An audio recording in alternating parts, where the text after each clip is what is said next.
కొన్ని లేఖన భాగాన్ని ధ్యానిస్తాం. అందరూ ఈ యొక్క డిసెంబర్ నెల అంటేనే దేని గురించి ధ్యానం ఎక్కువ ఉంటుంది? యేసుక్రీస్తు యొక్క జన్మదినం గురించి, జననం గురించే అన్నీ ఉంటుంది. అయితే మనం కొంచెం వ్యత్యాసంగా చూస్తాం. ఏమంటే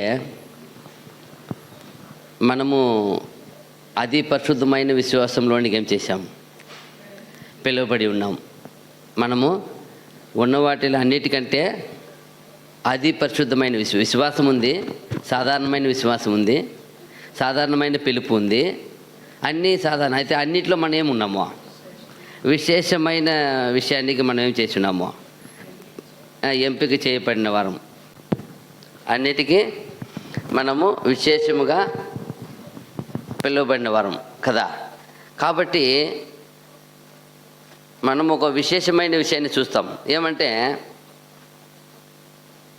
అబ్రహాం పిలిచినప్పుడు ఏమీ లేదు, గ్రంథము లేదు, ధర్మశాస్త్రం లేదు. అయితే ఆయన పిలిచినప్పుడు ఆయన ఎంత నమ్మకస్తుడుగా ఏం చేశారు ఆయన్ని? ఆ మాట, ఆ దేవుని మాట, ఆ దేవుని వాక్కుకు, దేవుని పిలుపుకు ఎంత విలువ ఇచ్చారంటే సర్వంని ఏం చేశారు? సర్వంని విడిచిపెట్టే అంత ప్రేమించారు దేవుని మాటని. అదే పిలుపు ఈరోజు మనకు అందరికి వచ్చింది. మనకు బోధించే వాళ్ళకి, మనకు నేర్పించే వాళ్ళకి, నేర్చుకున్న మనకు ఒకే పిలుపే. అయితే ఆయన వచ్చిన ఆ పిలుపుని ఆయన ఎంత చక్కగా పట్టుకున్నారు చూడండి. దాన్ని ఏం చేయలేదు ఆయన. ఏ రోజుకి వాటిని ఏం చేయలే, నిర్లక్ష్యత చేయలేదు, వాటికి వెనక పెట్టలేదు, వాటికి మర్చిపోలేదు, వాటిని ఎప్పుడు ఆయన విడిచిపెట్టలేదు. వాటి అంతే గురి కలిగి ఉన్నాడు. వాటి కోసమే ముందుకు సాగుతున్నాడు. ఏం చేస్తున్నాడు ఆయన? ఆయన చెప్పిన వెంటనే ఏమాత్రం ఆలస్యం చేయక ఏం చేస్తున్నాడు? సర్వముని విడిచిపెట్టి వెళుతూ ఉన్నాడు. అప్పుడు ఎంత గొప్ప విశ్వాసం ఉండాలి ఆయనకి. ఈరోజు మనకి ఎన్నో ఆధారాలు ఉంది, ఎన్నో వాక్యాలు ఉంది, ఎన్నో గ్రంథాలు ఉంది, ఎన్నో విధమైన బోధ ఉంది. ఏది ఇది ప్రారంభంలో ప్రింట్ చేయబడింది, కొన్ని మిస్టేక్ అయింది, కల్పంశం వచ్చింది, కొన్ని ప్రింట్లో చేర్చబడింది, కొన్ని తర్జుమాలో మార్చబడింది అని అన్నీ మనం పరిశీలించి అంత జ్ఞానం వచ్చింది. ఒరిజినల్ ఎబ్రీలో ఏముంది, ఇంగ్లీష్లో పోయి చూస్తాం, గ్రీకులో ఏముంది, ఇది చెప్పబడిన పదం ఇదేనా, అన్నీ పరిశీలించే జ్ఞానంలో ఉన్న ఇప్పుడు ఏది ఒరిజినల్ తెలిసింది మనకి. ఏది మాట పలుకు, ఏది నిజము, ఏది చేర్చబడింది, ఏది మిస్టేక్ అయింది అన్నీ తెలుసు. అయితే మనము పిలిచిన పిలుపులో ఎలా ఉన్నాం? ఆయనకున్న విశ్వాసత ఉందా? ఆయనకు పిలిచినప్పుడు ఏమీ లేదు. అది చూస్తాం చూడండి. ఆదికాండం 17-19 వచ్చి చూసినప్పుడు, ఆదికాండం 17-19 ఏమంటున్నారు అక్కడ? దేవుడు నీ భార్య అయిన సారా నిశ్చయముగా నీకు కుమారుని కలుగు, నీవతనికి ఇస్సాకు అను పేరు పెట్టుదువు. చాలు. అట్ట 21 వచ్చినము 17-21, ఆదికాండం 17-21. అయితే వచ్చే సంవత్సరము ఈ కాలమందు సారా నీకు కనబోవు ఇస్సాకుతో నా నిబంధనను స్థిరపరచదనని చెప్పెను. ఇక ఏమి లేదు అక్కడ. ఏమున్నది? ఇక లేదు. ఇంకా ఎవరు లేరు అక్కడ. బిడ్డ లేదు, సంతానం లేదు. వాగ్దానం చేస్తున్నాడు. ఏం చెప్తున్నాడు తెలుసా? సార్ ఒక బిడ్డ కను, ఆ బిడ్డతో నేను ఏం చేస్తాను? నిబంధన చేస్తాను, నేను తీర్మానం చేస్తాను. ఏమని? అతని ద్వారా నీ సంతతి ఏమవుతుందని, విస్తరించిందని, అతని ద్వారా నీ సంతతి ఆశీర్వాదం పొందుతున్నాయని, అతని ద్వారానే నీ సంతానం ఏమవుతుంది? విస్తరించు ఎక్కువ, ప్లస్ 2 విధమైన ఆశీర్వాదం ఇస్తానని చెప్తున్నాడు. ఏం ఆశీర్వాదమ్మా? ఆకాశ నక్షత్రం వల్లేను, భూమి ఒక ఇసుక రేణు వల్లే అని చెప్పేసినాడు. కానీ ఎవరు లేరాడా? బిడ్డలు లేరు. అయితే ఆ మాట మీద ఎంత విశ్వాసం ఉండాలా? కానీ అక్కడ ఏం జరిగింది తర్వాత చూసినప్పుడు, అదే ఆదికాండం 21, 10 నుండి 12 వరకు చూసినప్పుడు, 12 నుంచి 21 అధ్యాయము 10 నుండి 12 వరకు. ఈ దాసిని దీని కుమారుని వెళ్ళగొట్టుము. ఈ దాసి కుమారుడు నా కుమారుడైన ఇస్సాకుతో వారసుడై ఉండడని అబ్రహాముతో అనెను. అతని కుమారుని బట్టి ఆ మాట అబ్రహామునకు మిక్కిలి దుఃఖము కలుగ చేసెను. అయితే దేవుడు ఈ చిన్నవాణిని బట్టి నీ దాసిని బట్టి నీవు దుఃఖపడవద్దు, సారా నీతో చెప్పు ప్రతి విషయములో ఆమె మాట వినుము, ఇస్సాకు వలన అయినదియే నీ సంతానం అనబడును. ఇక్కడ దేవుడు వాగ్దానం చేశారు. అయితే ఈయన ఉన్నాడు కమ్మునే, కానీ ఆమె కొంచెం అవిశ్వాసం వచ్చినట్టుంది. ఎందుకో వాగ్దానం ఎప్పుడో చేసి చాలా కాలం అయిపోయింది కదా. ఒకవేళ నా దాసరాలతో ఏం చేయబడాలి, నా ఒక సంతానం ఏం చేయాల, నా కుటుంబం కట్టపడాలని చెప్పి ఆమె ఒక ప్లాన్ ఇచ్చింది. ప్లాన్ ఇచ్చినప్పుడు విన్నాడు, ఓపిక విన్నాడు, విని ఆ ప్రకారం జరిగించాడు. బిడ్డ అయిపోయింది. ఇప్పుడు ఆమె అదే మాట చెప్తుంది. ఇప్పుడు ఈ దాసరాల్ని బిడ్డని తరిమే అంటుంది. ఇప్పుడు వినేడానికి బాధగా ఉంది ఆయనకి. కొన్ని మాటలు చెప్పేటప్పుడు ఇంపుగా ఉన్నప్పుడు విన్నాడు, హ్యాపీగా విన్నాడు. ఇప్పుడు దాసురాల్ని పెట్టిన ధర్మేమంటే బాధగా ఉంది, దుఃఖం వస్తుంది. అప్పుడు విన్నావు కదా, ఇప్పుడు ఏమంటాడు దేవుడు? ఇప్పుడు కూడా ఏం చేయ మాటనే వినప్ప. నీకు ఇష్టమైనప్పుడు వినేది, అది సంతోషంగా ఉంటే వినేది, దుఃఖంగా ఉంటే వినేది లేదా? ఇప్పుడు అంటున్నాడు, ఇప్పుడు కూడా మాట విను. ఏమంటే ఇది నేను అనుమతించాను, అది తెలుసు ఆయనకి, అనుమతించాను కాబట్టి ఇప్పుడు వాడిని చెయ్య, నువ్వు చెయ్య, నేనేం చేయను వాడిని, వదిలిపెట్టేది కాదు. నేను వాడిని కూడా ఏం చేస్తాను, అతను కూడా నీ సంతతి కాబట్టి, నీ విత్తు కాబట్టి అతను కూడా నేను గొప్ప ప్రభువులుగా 10 మంది ప్రభువులు వస్తారు అతని ద్వారా. నేను చూస్తాను, ఆశీర్వదిస్తాను, నువ్వు ఒడిచు చెప్పినట్టే ఇన్ను ఆ మాట. కొన్ని సందర్భాలు విన్నారు కదా ఎవరు మాట. అయితే అన్ని సందర్భాల్లో ఖచ్చితంగా వాడిని ఏం చేయాలి, ఓపికతో. అందుకే అన్నాడేమో ప్రభు, మీరు ప్రతి వాడికి ఏం చేయాలి, ఓపిక వినాలా, ఓపిక వినాలా, నిదానించాలా, కోపించుటకును మాట్లాడటకును. చాలా మంది మనిషి చూసి కోపం వచ్చేస్తుంది. నీ మాటలు ఆపేయి, నువ్వేం మాట్లాడవద్దు, ఆపేయి, నువ్వేం మాట్లాడకూడదు. ఎందుకో నీ మాట అంటే నాకు పడదు, నేను వినను, మూసేస్తాను. అయితే ఆయన అంటున్నాడు, అబ్రహాము వినప్ప, ఆమె మాట విని ఏం చేయప్పుడు, ఆమె చెప్పినట్టు తరము నేను చూసుకుంటా. అది చాలా గొప్ప విషయం. అంటే ఇక్కడ దేవుని మాట మీద ఎంత నమ్మకం వస్తే అంత విశ్వాసత వెళ్తూ ఉంటాడు ఆయన. అయితే ఆయనకు ఒక విశ్వాసం ఉంది. ఈయన వాగ్దానం ఎప్పటి నుంచి చేస్తున్నాడా, ఎప్పటి నుంచి చేశాడు ఆయన వాగ్దానము? ఎక్కడ నుండి ఆ మెసొపొతామియా నుండి బయలుదేరి వస్తున్నాడో అప్పటి నుండే వాగ్దానం చేసేసినాడు. నిన్ను నేను గొప్ప జనముగా చేస్తాను, నిన్ను ఆశీర్వదిస్తాను చెప్పేసినాడు. తర్వాత పుట్టకముందే పేరు కూడా చెప్పేసినాడు. పలానా పేరు పెట్టాలా, పలానా సారా కంటుంది, అది చెప్పేసినాడు. ఇప్పుడు ఆయన కాన్ఫిడెంట్, నమ్మకం వచ్చేసింది. తర్వాత వచ్చిన తర్వాత పేరు పెట్టేసినాడు. ఎప్పుడు ఇదంతా ముందుగానే జరుగుతూ ఉంది. మళ్ళా దేవుడు చెప్పేసినాడు, అతనితో నేను తీర్మానం చేస్తాను, ఏం చేస్తాను, ఒడంబడిక చేస్తాను. ఇప్పుడు ఈయనతో చేసినాడు ఒక ఒడంబడిక. అప్పుడు నా కుమారుడితో కూడా ఒడంబడిక చేస్తాడా అని చాలా కాన్ఫిడెంట్ వచ్చింది. వచ్చిన తర్వాత చూడండి, ఎబ్రీ 11:18 చూసినప్పుడు, ఎబ్రీ 11:18 వచ్చినము.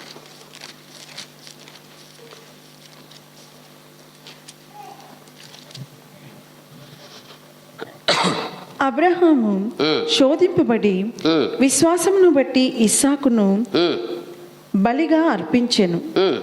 ఎవడు ఉమ్, ఆ వాగ్దానములు ఉమ్, సంతోషముతో అంగీకరించెనో ఉమ్, ఇస్సాకు వలనైనది ఉమ్, నీ సంతానమనబడును ఉమ్, అని ఎవరితో చెప్పబడెనో ఉమ్. ఆ అబ్రహాము మృతులను సహితము లేపుటకు దేవుడు శక్తిమంతుడని ఎంచిన వాడై ఉమ్, తన ఏక కుమారుని అర్పించి ఉమ్. ఉపమాన రూపముగా అతనిని మృతుల్లో నుండి మరలా పొందెను. ఇక్కడ అతనే వాగ్దానం చేశారు తండ్రి. అతనే వాగ్దానం చేసి తీర్మానం చేసి నా బిడ్డతో కూడా నేను నీ బిడ్డతో కూడా తీర్మానం చేస్తానని వాగ్దానం చేసినాడు. అయితే ఇప్పుడు ఏం చేయమన్నాడు? ఇసాకుని బలి ఇచ్చేయమన్నాడు. అయింది అనిపా ఇది. నా బిడ్డతో తీర్మానం కూడా ఉడంబడిక చేసి అతని ద్వారా నీ సంతతి ఆశీర్వాదం చెప్పేసినాడు కదా. చెప్పేసినాక ఇప్పుడు నా కుమారుడు ఇమ్మంటున్నాడే. అప్పుడు ఒకటి ఉండింది ఆయనకి. ఆయన మనం వాగ్దానం చేసినాడు కదా, అది మారదు. వాగ్దానం చేసింది మారదు. ఎందుకంటే నన్ను ఇంత దూరం నడిపింది ఆయనే, ఇన్ని దేశము తిరిగిచ్చింది ఆయనే, నాకు ఇన్ని ఆస్తి సమకూర్చింది ఆయనే. ఎవరు సమకూర్చారు? అన్నీ ఆయనే.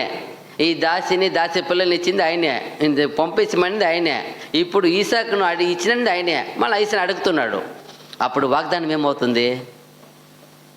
వాగ్దానం నిరర్థకం అవ్వదు. ఏమవ్వదు? వాగ్దానము పడిపోవద్దు. ఆయన వాక్ చాలా పవర్ఫుల్. అయితే ఇక్కడ ఏదో ఉంది టెస్ట్. ఆయన గ్రహించాడు. ఒకవేళ అయితే నేను ఏం చేసేసినా కూడా ఏం చేసేస్తాడు ఆయన? బలి ఇచ్చినా కూడా అతను తిరిగి లేదు. ఎందుకంటే అతని ద్వారానే నా సంతానం ఏమవుపడుతుంది. ఎంత గొప్ప విశ్వాసం పా! ఆ దేవుని మాట మీద ఏముంది ఆయనకి? అదిదా. ఈరోజు కూడా అందరూ వస్తున్నాము, వింటున్నాము, విశ్వసిస్తున్నాము, వెళుతున్నాము. ఆయన ఎంత నమ్మకం ఉంది అబ్రహాము పిల్లలంటే అబ్రహాం వాళ్ళు ఏముండాలా? విశ్వాసం ఉంటే కదా. చూడు, వెళ్ళాను యేసుప్రభు వెళ్ళి నికేదం ఇంట్లో వెళ్తే చూసినప్పుడు కూడా ఏమంటాడు? నికేదం ఆయన ఎవరు? ఆయన జక్కయ్య ఇంటికి వెళ్ళినప్పుడు ఏం చెప్తాడు? ఎందుకు చెప్పాలా? దేన్ని బట్టి చెప్తున్నాడు? చూసి పిలుచుకుపోయి చేసినప్పుడు అక్కడ మార్పు జరిగింది కదా. మార్పుని బట్టి అంతవరకు ఆయనకు తెలీదు. బట్ ఇప్పుడు కళ్ళారా చూసేసినాడు ఆయన్ని.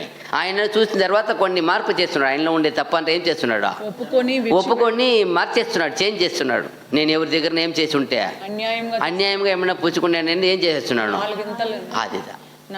అప్పుడు తనలో ఉన్న అన్యాయాన్ని ఏం చేసేయాలా? ఏం చేస్తున్నాడు? అదిదా.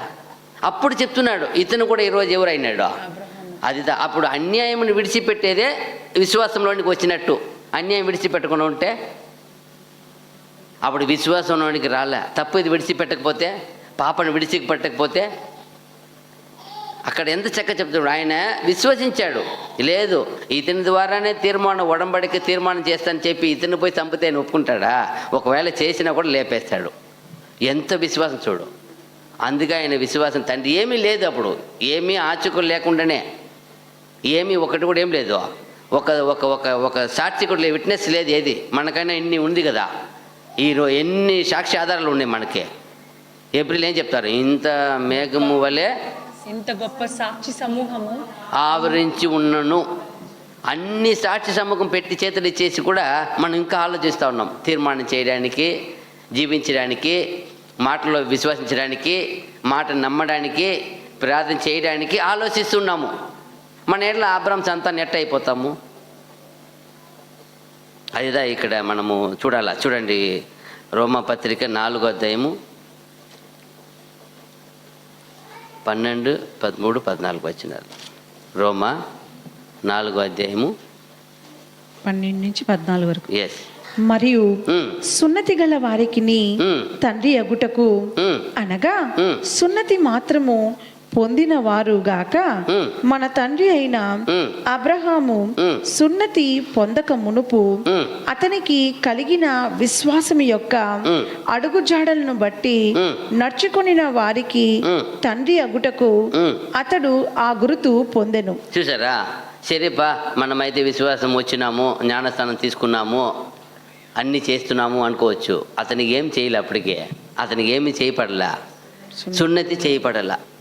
ఆయన దేవుణ్ణి ఇదిగా దేవుని మాట వచ్చింది అంతే. ఆయన మాట వచ్చింది, విన్నాడు, విశ్వసించాడు, పట్టుకున్నాడు.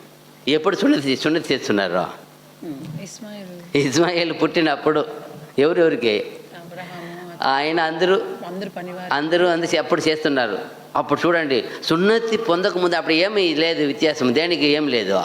సున్నతి పొందుట ఎందును సున్నతి పొందకపోవడం ఏం లేదు, విషయం లేదు. దేని మాత్రం విషయం ఉంది, దేవుని ఆజ్ఞల్ని వాక్యముని గైకొనుటే విశ్వాసం.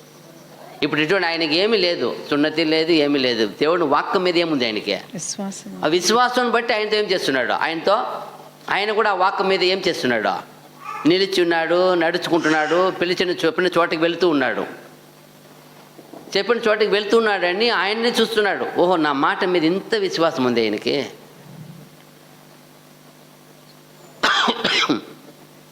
ఆ దేవుడు మళ్ళా 13. అతడు లోకమునకు వారసుడగునను వాగ్దానము అబ్రహామునకైనను అతని సంతానమునకైనను ధర్మశాస్త్ర మూలముగా కలుగలేదు, కానీ విశ్వాసము వలనైనా నీతి మూలముగానే కలిగెను. ఏమి అప్పటి ధర్మశాస్త్రం లేదు కదా, అయినను దేన్ని బట్టి కలిగింది ఆయనకి, విశ్వాసం మూలంగా కలిగింది ఆయనకి. నీతిమంతుడుగా విశ్వాసమే. అప్పుడు ఎంత గొప్ప విశ్వాసం ఉండాలా. ఇప్పుడు ఆయన చెప్పేశాడు ఆకాశ నక్షత్రము అని. నైట్లు పోయి పనుకుంటే ఆయన కట్టుకుని డేరానే బయటనే పనుకోవాల్సి ఉంది. ఎప్పుడు ఏం కనపడుతుంది, నక్షత్రం చూసి ఏం గుర్తు వస్తుంది ఆయనకి. ఎప్పుడు నా సంతాన్ని ఎంచుకోమన్నాడు, అది ఎంచేదానికి లేదు. అంతమంది ఆయన ఎప్పుడు ఏ డ్రీమ్ ఉండాలా. బయటికి వస్తాడు, ఈ నిద్ర లేచి తిరుగుతా ఉంటే ఇసుకుని, అప్పుడేమి మన మరి షూ కాదు, బూట్ కాదు, చెప్పులు కాదు, గుచ్చుకున్నప్పుడంతా ఏం గుర్తు వస్తుంది ఆయనకి, ధూళి వచ్చి గాలి వచ్చి కొట్టి లేపుతుంది, దుమ్ము వస్తుంది, పైన పడుతుంది, ఏం ఏం ఏం గుర్తు వస్తుంది, నీ సంతతి ఎలా ఉంది అన్నాడు ఆయన. ఇసుక చూసినప్పుడంతా గుర్తు ఏమొస్తుంది, నక్షత్రం చూసినప్పుడు ఏం గుర్తు వస్తుంది.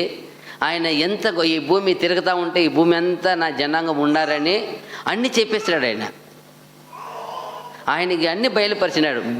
నీ సంతతి వారు ఇక్కడ వచ్చి ఎన్ని 100 సంవత్సరాలు ఉంటారని, ఎక్కడ పోయి ఉంటారని, మళ్ళీ ఎక్కడ వస్తారని అన్నీ చేసి చెప్పేసినాడు. నీ సంతతి 400 సంవత్సరం ఆడపోయి బానిసలుగా ఉంటారు ఐగుప్తులో. నువ్వు పోయి ఉన్నావు కదా కొంతకాలం అక్కడ, సారాన్ని తొడుకుపోయాడు, అక్కడ ఇరుక్కుపోయాడు కదా. గుర్తు ఆయనకి 400 సంవత్సరం అక్కడ ఉంటారు, మళ్ళీ ఇక్కడికి వస్తారు.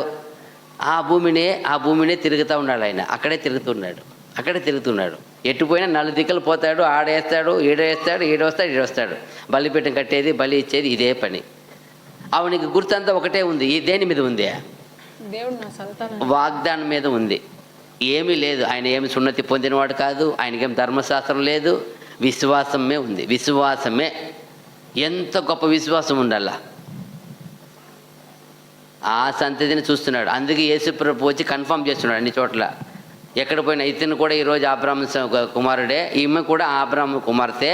ఎందుకు ఎన్ని చోట్ల బయట చెప్తున్నాడో ఆ విశ్వాసం ఉండాలంటాడు ఆయన. ఆ విశ్వాసానికి ఎవరు వస్తారు లాస్ట్ చూడండి కింద 14. ధర్మశాస్త్ర సంబంధులు వారసులైన ఎడల విశ్వాసము వ్యర్థమగును, వాగ్దానమును నిరర్ధకమగును. ఒకవేళ ధర్మశాస్త్ర సంతతి ఒకవేళ వచ్చేదానికి ఎట్ట ఆవిష్కారం అవుతుంది, అప్పుడు విశ్వాసం ఏమైపోతుంది, వ్యర్థమైపోతుంది కదా. అప్పుడు ఈ విశ్వాసానికి తండ్రి అబ్రహాము చెప్తున్నాడు కదా, వాగ్దానము నిరర్ధకమగును. అప్పుడు వాగ్దానము బట్టి, ఇది ధర్మశాస్త్రాన్ని బట్టి వచ్చేది కాదు, ఇదేన్ని బట్టి రావాలా, విశ్వాసం ద్వారా రావాలా. ఇప్పుడు ఆయన ధర్మశాస్త్రం లేని ముందే కదా గొప్ప విశ్వాసం కలిగి ఉన్నాడు. ఆ విశ్వాసం కావాలా. అదే మనకు ఎంతగా సత్యం వచ్చిందో, సత్యముని విని ప్రభు బోధించే ఆ జ్ఞానం విషయమును గ్రహించి దానికి మనం చేయపోడా, ఆ విశ్వాసంలో ముందు సాగాల. అప్పుడే మనం కూడా అబ్రహాం సంతానం అవ్వగలుగుతాం, లేకపోతే అవ్వలేం. ఆయన వాక్కు మీద నమ్మకం ఉంచాడు. రోమా 9:7-8 వచనాలు, రోమా పత్రిక 9వ అధ్యాయము 7-8. అబ్రహాము సంతానమైనంత మాత్రము చేత అందరూ పిల్లలు కారు గాని ఇస్సాకు వలనైనది నీ సంతానము అనబడును. అక్కడ 3 సంతతి వారు వచ్చారు. ఆయన అబ్రహాం నుండి ఎన్ని సంతతి వారు వచ్చారు? 3 విధమైన సంతతి వారు ఉన్నారు. వాళ్ళని ఒక్క సంతతి వారిని ఆల్రెడీ పంపించేసినాడు. రెండవ సంతతి వారిని కూడా పంపించేశారు. లాస్ట్ వచ్చిన వాళ్ళని పంపించేశారు. ఒక్క వాగ్దానం పుత్రులు పెట్టుకోండి. అందుకే చెప్తున్నాడు. ఏం చెప్తున్నాడు అక్కడ? అబ్రహాము సంతానమైనంత మాత్రము చేత ఆ, అందరూ పిల్లలు కారు. ఇప్పుడు చూడండి ఉన్న మొత్తం ఉన్న ముస్లింలు ఎక్కడి నుంచి వచ్చారు? ఇది ఇస్మాయిల్. ఇస్మాయిల్ నుండి వచ్చారు. వాళ్ళు కూడా ఎవరిని తండ్రి అనుకుంటారు. వాళ్ళు కూడా మా అబ్రహామే మాకు పితరుడు అంటారు, ఇసాకు అంటారు. అయితే ఏమైపోరు చెప్తున్నారు అక్కడ, ఏమైపోరు? అబ్రహాము సంతానమైనంత మాత్రము చేత అందరూ పిల్లలు కారు గాని అందరూ పిల్లలు అయిపోరు. ఇస్సాకు వలననైనది ఆ. నీ సంతానము అనబడును. అది ఎందుకు ఇస్సాకు వలన? వాగ్దాన పుత్రుడు. వాక్కు మీద నమ్మకం పెట్టాడు, వాక్కు మీద విశ్వాసం పెట్టాడు. వాక్కు ద్వారానే కలిగింది అది. ఇందుకు ముందు కలిగింది ఎందుకు ఏమి కూడా ఆమెకి తెలియదు. ఎవరు ఆమె కన్నా ఆమెకి విశ్వాసం ఉందా? లేవు. పుట్టికైనా విశ్వాసం ఉందా? ఏమి తెలియదు వాళ్ళకి, నిబంధనల గురించి తెలియదు వాళ్ళకి. శారీరకంగా పుట్టారు. అయితే వీళ్ళు వాగ్దానంలో పుట్టారు. వాక్కు అదిదా దేవుని వాక్కు మీదే, ఆ దేవుని సత్య వాక్కు మీదే వాళ్ళకి విశ్వాసం ఉంది. వాగ్దానము పేదవాళ్ళ పుట్టిన సంతతియే ఏమనపడినంట, నీ సంతానం అనబడును. అనగా శరీర సంబంధులైన పిల్లలు దేవుని పిల్లలు కారు గాని వాగ్దాన సంబంధులైన పిల్లలు సంతానమని ఎంచబడుదురు. అదిదా శరీరానుసారమైన సంతతి ఏం సంతతి కాదు, దేవుని పిల్లలు కారు. అప్పుడు ఆత్మమైన విషయం ఉండాల. ఇక్కడ శరీర విషయంగా మనం పోటాడుకుంటున్నాం, శరీర విధంగా మాట్లాడుకుంటున్నాం, శరీర విధంగా మనం అన్నీ కోరుకుంటున్నామంటే అది ఏం కాదు, దేవుని పిల్లలు కారు. ఆయన డేరాలో ఉన్నా కూడా ముగ్గురు అబ్రహాం, ఇసాకు, యాకోబు దేని మీద నివసించారు లాస్ట్ వరకే, గుడారాలే ఉన్నారు. అయినను వాళ్ళు ఎంతగా గొప్పగా వాళ్ళ పేరు ఎక్కడ లెక్కింపడి ఉంది. దేవుని గ్రంథములో ఉన్నాయి చూడండి, దేవుడి వాగ్దానం చేస్తాడు చూడండి. ఎక్కడ పోయినా మోషతో వచ్చి మాట్లాడినా కూడా అదే ఆయన ఐడెంటిఫై చేస్తాడు. నేను ఎవరు అనుకున్నావు? అబ్రహాం, ఇసాకు, యాకోబుల మీ పితరుల దేవుడప్ప. నువ్వు పోయినా కూడా ఏం చెప్పు, ఎక్కడ పోయినా అదే చెప్పు అంటారు.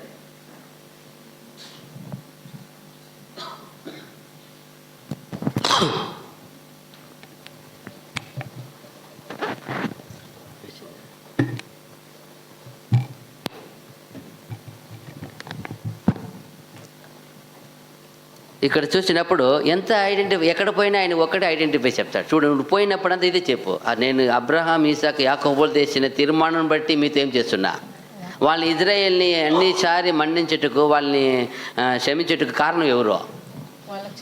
వాళ్ళు చేసిన వాగ్దానమే. ఎప్పుడు చెప్తాడు, నేను అబ్రహాం చేసిన ఒడంబడికని ఏం చేస్తున్నా, దాన్ని ఎప్పుడు జ్ఞాపకం చేసుకుంటున్నాను. అయితే మనము వాక్యం మీద ఉన్న తీర్మానం ఏమేమి చేశాం? ఆ రోజు మనం పోయి జ్ఞానస్థానం తీసుకొని దేవునికి సమర్పణ చేసినప్పుడు ఏం చేశాం, ఎలా చేశాం? ఎప్పుడైనా గుర్తుందా? ఒక మాట అని ఉంటాం, దేవా తండ్రి నేను కూడా మీ కుమారుని వలె జీవిస్తాను. ఒకే మాట అంటాం అనుకోండి. ఆ ఒక్క మాట ఎంత ఎంత ఎంత లోతు ఉంది, ఎంత మీనింగ్ ఉంది. నీ కుమారుని వలె అన్నప్పుడు ఆ కుమారుడు ఎంత ప్రియుడిగా ఉన్నాడో, ఎంత నీతిగా ఉన్నాడో, ఎంత నిజాయితీగా ఉన్నాడో, ఎంత పవిత్రుడిగా ఉన్నాడో, ఎంత చక్కగా దేవుడిని వాక్యమునే ఆధారం చేసుకొని జీవించాడు, మాట్లాడినాడు, బోధించాడు. అయితే మనం ఎప్పుడైనా ఆలోచిస్తామా? ఎప్పుడైనా మనం ఆలోచించామా? దాన్ని గ్రహించామా? ఎందుకంటే మన వాగ్దానము బట్టి మనం పిల్లలైతేనే యేసు ప్రభు కూడా అంగీకరిస్తాడు. లేకపోతే మనం ఏం చేసేవాడు కాడు, అంగీకరించేవాడు కాడు. ఆయన ఎక్కడికి పోయినా ఆయన కూడా చెప్పి మార్చేది దేని చెప్తున్నాడు, అబ్రహాము సంతానముగా మారిపోంటారు ఆయన. ఇంకా కింద చూసినప్పుడు గలతీ 3:7 చూస్తే,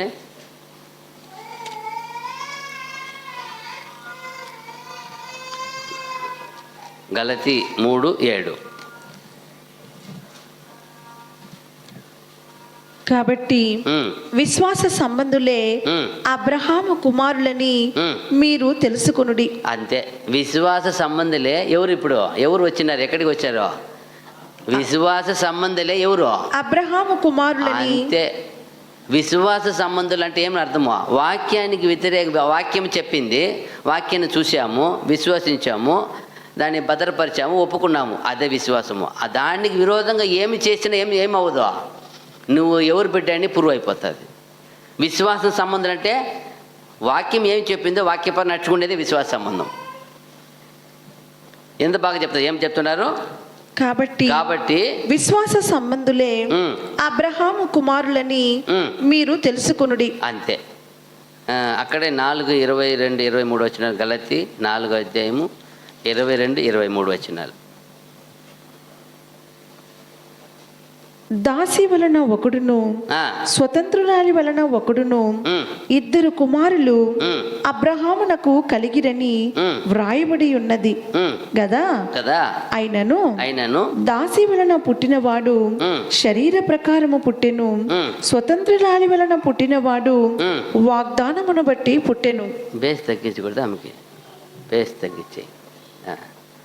ఏమంట? దాసి వల్ల పుట్టినవాడు శరీర ప్రకారము పుట్టెను, స్వతంత్రాలి వలన పుట్టినవాడు వాగ్దానమును బట్టి పుట్టెను. అదిదా. ఇప్పుడు శరీరీతిగా పుట్టింది ఎవరు, వాగ్దానం పుట్టింది ఎవరు తెలిసిపోతుంది. విశ్వాస సంబంధులే. వాళ్ళు దేని మీద ఉండాలా? వాగ్దానము, దేవుడు వాక్ మీద ఉండాలా. దేవుని వాక్ కొరకే నిలబడాలా, వాక్ కొరకే జీవించాలా, వాక్ కొరకే చనిపోవాలా. యేసుప్రభు ఏం చేశారు? అబ్రహాం ఏం చేశారు? అబ్రహాము వెంబడించిన కుమారులు ఏం చేశారు? ఇస్సాకు ఏం చేశారు? యాకోబు ఏం చేశారు?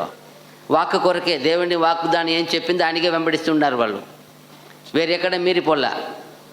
మరలా వచ్చి వాక్కు చెప్తే మళ్ళీ వాక్కు ప్రకారం వస్తూ ఉంటారు. చూడండి, వాళ్ళు ఎక్కడ పోయినా మా పితృతో చెప్పిన దేవుడు, మా పితృతో మాట్లాడిన దేవుడు వాక్కు పట్టే అదిదా వాళ్ళని. మిగతా వాళ్ళు ఇస్మాయిల్ పోయారు, ఎక్కడైనా ఇద్దరు కానీ ఆ అమ్మ కొడుకు కానీ ఎక్కడైనా వాక్కు గురించి చెప్పారు? ఎక్కడైనా దేని గురించి మాట్లాడినారా? ఎక్కడ ఉందా? అదే ఎక్కడో ఉన్న వేరే వారి వాళ్ళంతా మాట్లాడుతున్నారు. మనము చూస్తాం కదా, ఎరికోకు పోయినప్పుడు ఎవరున్నారు అక్కడ? రాగాపు ఆమె ఎవరి మీద విశ్వాసం ఉంచింది? ఆమె విశ్వాసం మాట్లాడినారు. ఆమె విశ్వాసాన్ని ఏం చేయబడింది ఇక్కడ? ఎందుకు రాయపడింది? ఆమె ఏం చేసింది? ఆ విశ్వాసం ద్వారా వాళ్ళు వచ్చిన వాళ్ళని ఏం చేసింది? దాచిపెట్టింది. ఎందుకంటే మీ దేవుడి చేతికి తప్పించిన దేశం ఏదైనా ఉన్నదా? మిమ్మల్ని పట్టిన భయము ఎవరికైనా లేకుండా పోయిందా? ఎవరి మీద విశ్వాసం ఉంది? ఆమె పరిస్థితి ఏమి, ఆమె బ్రతికేమి అయినా అంత గలీజు మనిషి అయినా కూడా చూడండి దేవుడిని విశ్వాసం పెట్టేశారు. ఆ విశ్వాసము అదే. ఈమె ఇక్కడే అబ్రహాముతోనే పుట్టి పోయినారు. ఎక్కడైనా ఒక్క లేఖనం కానీ ఎక్కడైనా దేవుని గురించి పలికినట్టు దేవదూత వచ్చినప్పుడు చెప్తుంది ఒక మాట గొప్పగా. మరలా చూచున్న దేవుడు మళ్ళా ఎందుకంటే ఆమె పరిస్థితి అలా ఉంది. చూసినాడు, పిలిచినాడు, పో అన్నాడు, చేసినాడు, కాపాడినాడు. మరలా ఎక్కడ ఆ విశ్వాసత ఎక్కడ ఉంది? ఎవరికి ఎక్కడ లేని వాళ్ళకి విశ్వాసం చూడండి. ఎక్కడో దేశంలో ఉన్న విశ్వాసం చూడండి. అప్పుడు ఎందుకు విశ్వాస సంబంధాలే మాట్లాడుతున్నారు ఇక్కడ? ఆ 11 ఏప్రిల్ చూసినప్పుడు విశ్వాసం గురించే మాట్లాడుతున్నారు. ఎందుకో? అదిదా దేవునికి ఇష్టము, నీతి. అదిదా దేవుని పిల్లలంటే గుర్తు. అదిదా ఏది గుర్తు? మీలో నాలో ఉన్న విశ్వాసతే గుర్తు. ఎక్కడైనా వెళ్ళు, నువ్వు ఎన్ని ప్లేస్కి వెళ్ళు, వాళ్ళు ఆ విశ్వాసంలో ఉండాల. విశ్వాసం తొలగిపోకూడదు. ఆ నమ్ముకున్న వాక్యము విశ్వాసం. అది ఆ దానికి విరోధంగా మనం ఏం చేసినా మనం ఎలా పిల్లలు అవుతాము? అందుకంటారు కదా, ఇద్దరు పుట్టారు. ఒకరు శరీర విషయంగా ఉన్నారు, ఇంకొకరు వాగ్దానములో పుట్టారు. వాగ్దానం కావాలా? వాక్కు.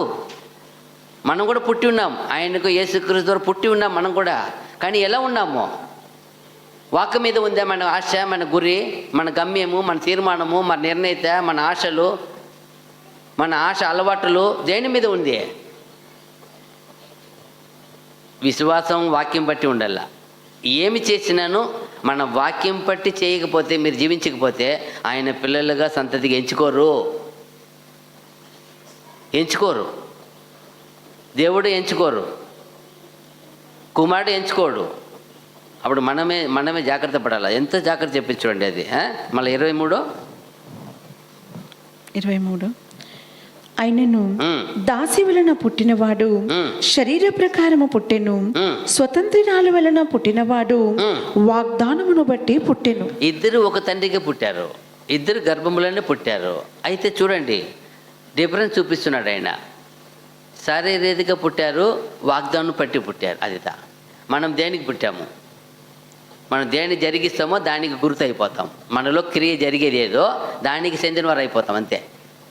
మనలో ఆత్మీయ వాగ్దానం వాక్యము బట్టే మనం జీవిస్తున్నామంటే మనము ఎవరు పుట్టినట్టు అబ్రహాము సంతానం. మనం కూడా ఇస్సాకు వలన ఇసాకు వల్ల కలిగిన సంతానం. ఇంకొకటి సంతతి అబ్రహాం సంతానం వాళ్ళు కూడా ఎవరో కాదు. మళ్ళా ఇస్మాయిల్ కూడా అబ్రహాం అయితే అక్కడ ఏం క్రియ ఉంది?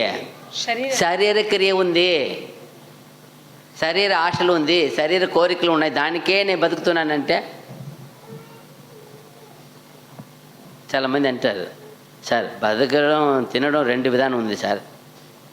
మనం బతకాలని తినాలి సార్, అది ఏదో దొరికింది తింటాం, దేవుడు ఇచ్చిన స్తోత్రం. తిండి కోసం బతుకుతున్నాం సార్, ఎక్కడెక్కడ స్పెషల్గా ఉంది అక్కడే పోయి తింటాను సార్ అంటే దేని కొన్ని బతుకుతున్నారు? తినేదానికి ఎంతైనా ఖర్చు ఉండి నాకు ఎక్స్పెషల్లీ అలా ఉండాలా, అది ఎంతైనా ఖర్చు అవ్వండి, ఎంతైనా సమయం అవ్వండి, ఎంత దూరమైనా పోండి, ఇదే డిఫరెన్సు. బతుకుతున్నాము ఏదో తినాలా, మనం బతకాలి కాబట్టి తినాలా, అది ఒక కరెక్టరు. నేను స్పెషల్గా బాగా శ్రేష్టంగానే తింటాను, దానికి అయితే పస్తూ ఉంటా. కొందరు అంటారు పస్తూనే ఉంటారు 2 రోజులు 2 పూట, మాకు మంచిదే కావాలా.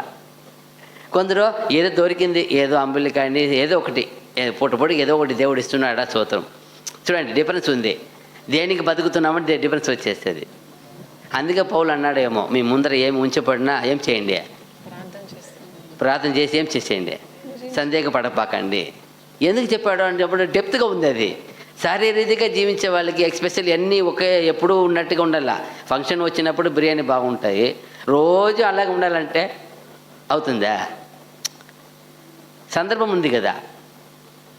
అప్పుడు మనం అప్పుడు అనిపించింది ఎందుకప్ప ఇలా మాట్లాడాడు. శారీరకంగా ఉండే వాళ్ళకి ఎప్పుడు కోరికలు ఆశలు ఇదే వాళ్ళు అదే మైండ్లో ఉంటారు. అయితే ఆత్మీయంగా ఉండేవాళ్ళు ఎప్పుడు దేవుడు ఇచ్చిందికి కృతజ్ఞత భావం, అది డిఫరెన్స్. అప్పుడు ఎవరి మీద వాళ్ళకి ఏం చేయరు, అది మనం అర్థం చేసుకోవాలా. గొడవకి పోరు, రుచి కోసం గొడవ ఉండేది ఉంది కదా. ఏమి పురాణాల్లో మాట్లాడతారు కదా, ఒక పూట కొరకు దేశంలో ఏం చేసేసారంట, ఒక్క పూట కొరకు దేశమనే కూడా నాశనం చేసేయమని ఉంది అంట ఆ పురాణాల్లో. తమిళ డైలాగ్ వస్తుంది అది, ఒరువేళ సోతుకు ఉలగతే అరికలా ఎప్పుడంటే ఏమే లోకంలో కూడా నాశనం చేయవచ్చు అంట పూట కొరకు. అంటే వాళ్ళు దేనికి ఎక్కువ ప్రాముఖ్యత ఇస్తారు? ఫుడ్. ఇప్పుడు లోకమనే ఇదివే నాశనం చేసినా పర్వాలేదంట, ఏం కావాలి వాళ్ళకి? ఆల్రెడీ ఉన్న నెఫీలు ఏం చేశారు? అప్పుడు నెఫీలకి ఏం ఎత్తుకొని ఉంది కదా, ఏముంది వాళ్ళకి? ఒక్కొక్క రోజు ఒక ఎద్దుల బండి అన్నం పోవాల, అన్నం తింటాడు అనుకోండి, అన్నము ఎద్దును కూడా తినేస్తాడు. చూసారా? ఉంది, అది పురాణాలు ఉంది కదా. అప్పుడు దేని కొరకే వాళ్ళ లైఫ్ ఉండింది. సరే అన్నంతో బండి నిండుగా ఎద్దు బండి నిండుగా బండి ఎత్తుకొని పోతారు కదా, అన్నం తినేసి వదిలేవచ్చు కదా. ఎద్దును కూడా పగలు చంపి తింటాడంటే ఎలాంటి మనిషిగా ఉండాల? పోయిన వాడు కూడా ఏం రాడు, మళ్ళా పోయిన వాడు కూడా తిరిగి రాడు, వాడిని ఏం చేసేస్తాడంట. చూడండి, ఇప్పుడు రేపు వాడు పోతే కదా, రేపు పోతారా అంటే అన్నం తెచ్చుంటాడు కదా, పోయినవాడు చంపేస్తాడు, పోయిన ఎద్దు మిగలదు, పోయిన ఏది ఉండదంటే అప్పుడు ఎంత ఘోరమైన పరిస్థితి. అది ఇదిగా పురాణం రాసి పెట్టారు కదా. అది ఒకప్పుడు జరిగిన ఇదే చెప్తున్నా. అంటే దేనికి ప్రాముఖ్యత ఇస్తున్నాం? దేవుని కృప, అదే మనం చూడాలి. చూడండి Hebrew 6:17.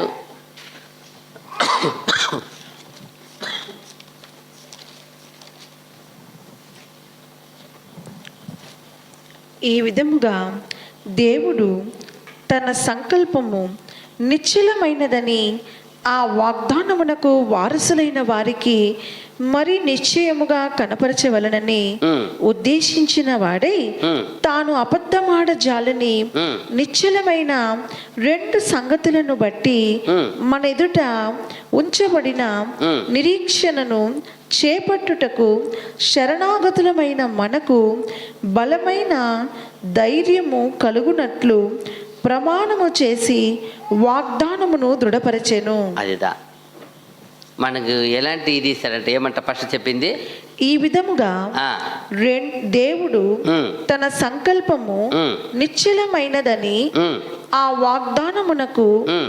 వారసులైన వారికి చాలు. ఆ వాగ్దానములైన వారికి వారసులైన వారికి మాత్రమే చెప్పేది. ఆ ఏమి మారని ఒక దృఢమైనదిగా చేస్తారు దాన్ని. దేన్ని బట్టి సంకల్పము నిశ్చలమైనదని ఆ, ఆ వాగ్దానమునకు ఉమ్, వారసులైన వారికి ఉమ్. మరి నిశ్చయముగా కనపరచవలనని అదా ఎవరు ఆ వాగ్దానం ఎవరు విశ్వసిస్తారో, ఎవరు నమ్ముకుంటారో, ఎవరు ఒప్పుకుంటారో వాళ్ళకి ఏం చేస్తారంట, దాన్ని వాళ్ళే కనపరచాలంట, వాళ్ళకే కనపరుస్తారంట. అప్పుడు ఏమని అర్థమో, దేవుని వాక్కును ప్రేమించే వాళ్ళకి, దేవుని న్యాయ విధిని ఆజ్ఞల్ని ప్రేమించే వారికి, దేవుని సత్యమును అనుసరించి ప్రేమించే వారికి ఫస్ట్ ఏం చేయాలి, వాటిని మన ధ్యానించి ఆలోచించి వాళ్ళు ఇష్టపడాలి కదా. ఇంత గొప్ప వాక్యం మనం పాటిస్తే మనకి ఎంత గొప్ప జీవం ఇస్తారప్ప. అది ఆశపడకపోతే వాళ్ళకి దాన్ని ఆలోచన బయలుపరుస్తారంట. మాకు అలా ఉంది. దాని గురించి ఆ వాగ్దానం ఎవరు ఆలోచిస్తారో, ఎవరు ఇష్టపడతారో వాళ్ళకి ఆ మార్గాన్ని ఓపెన్ చేస్తారంట. అలా ఉందా? తన అదే ఆ వాగ్దానమునకు వారసులైన వారికి, అదే ఆ వాగ్దానం ఎవరు వారసులు అవుతారు, ఎవరు దాన్ని విశ్వసిస్తారు, ఆ దేవుని ప్రణాళికని సంకల్పం ఎవరు గుర్తుపెట్టుకుంటారు, ఎవరు ప్రేమిస్తారు.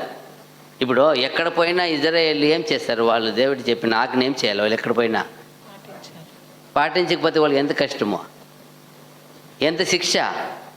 ఎక్కడ పోయినా వాళ్ళు పొరపాటు చేసినా కూడా ఏం చేసేది లేదు. ఆయన వదిలేసి వెళ్ళిపోతాడు, అక్కడ అప్పగించి వెళ్ళిపోతాడు. ఎందుకు అక్కడ గతంగా పోయి కొన్ని ప్లేసులు అప్పగించేస్తారు. ఫిలిష్తీయులే చాలా కాలం వాళ్ళని ఏం చేస్తారు, వెళ్తూ ఉంటారు. వాళ్ళ దగ్గర పన్నులు వసూలు చేసుకుంటారు, బానిసలుగా ఉంటారు. తర్వాత ఎవరు రాజు లేచినప్పుడు మళ్ళీ వాళ్ళ చేతికి విడిపిస్తారు, న్యాయాధిపతి. మళ్ళీ కొంతకాలం తర్వాత మళ్ళీ వాళ్ళు చేసిన ద్రోగానికి మళ్ళీ ఏం చేసేస్తారు, ఇలాగే అప్పగించి. ఎందుకు అలా కానప్పుడు వాళ్ళు ఏం లేదు, స్థిరమైన మనసు లేకుండా, స్థిరమైన విశ్వాసత లేకుండా. అదే కొన్ని గొప్ప దేవుని భక్తులు వచ్చినప్పుడు సమస్తం ఏం చేస్తారు, వచ్చినాక దేశాన్ని శుభ్రపరిచి వాటిని అంతా విగ్రహాన్ని పగలగొట్టి వాటిని కాల్చి ఎత్తుకుని పోయి నదిలో పోసేస్తారు. దేశాన్ని శుభ్రపరుస్తారు వచ్చినాక. ఏ రాజు వచ్చినాక, కొందరు వచ్చినా కూడా కొన్ని అట్లే ఉంటాయి, వాటిని ఏం చేయరు. రాయపడింది ఉన్నత స్థలములో. అప్పుడు ఎందుకంటే ప్రతి వాళ్ళు విశ్వాసం పెట్టినట్టు ఎంత విశ్వాసం పెట్టారో అందుకే కంపేర్ చేసి రాస్తూ ఉంటారు. ఇతను దావీదు వంటి ఉత్తమ హృదయంతో ఏం చేయలే, మరి పరిపాలన చేయలేదు, నమ్మకంగా లేదు, విశ్వాసంగా లేదు. దావీదుకి ఉన్నట్టు కంపేర్ చేసే మాట్లాడతారు. అక్కడ ఉన్న ఆశ ఒక రాజు వస్తాడు, భాష వస్తాడు, ఎన్నో మంది వస్తూ ఉంటారు రాజులు. అందరితో కంపేర్ చేసి దావీదుని కంపేర్ చేస్తారు. ఎందుకో ఇతనిలో ఉన్న ఆ ఒక నమ్మకమైన విషయం ఎవరిలో లేదు. ఇప్పుడు మనల్ని కంపేర్ చేస్తారు. అబ్రహాంలో ఉన్న విశ్వాసత మీకు ఉందా? అబ్రహాము కుమారులో ఉన్న ఆ వాగ్దాన పుత్రుడైన యేసు వచ్చారు, ఆ లైన్ ఆ సంతతిలో వచ్చారు ఆయన కూడా. అదే ఇప్పుడు చెప్పబోతాం. చూడండి కింద యోవాను సువార్త 8:33.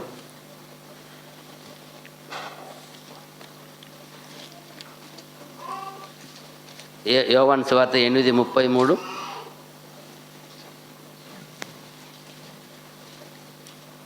మిమ్మును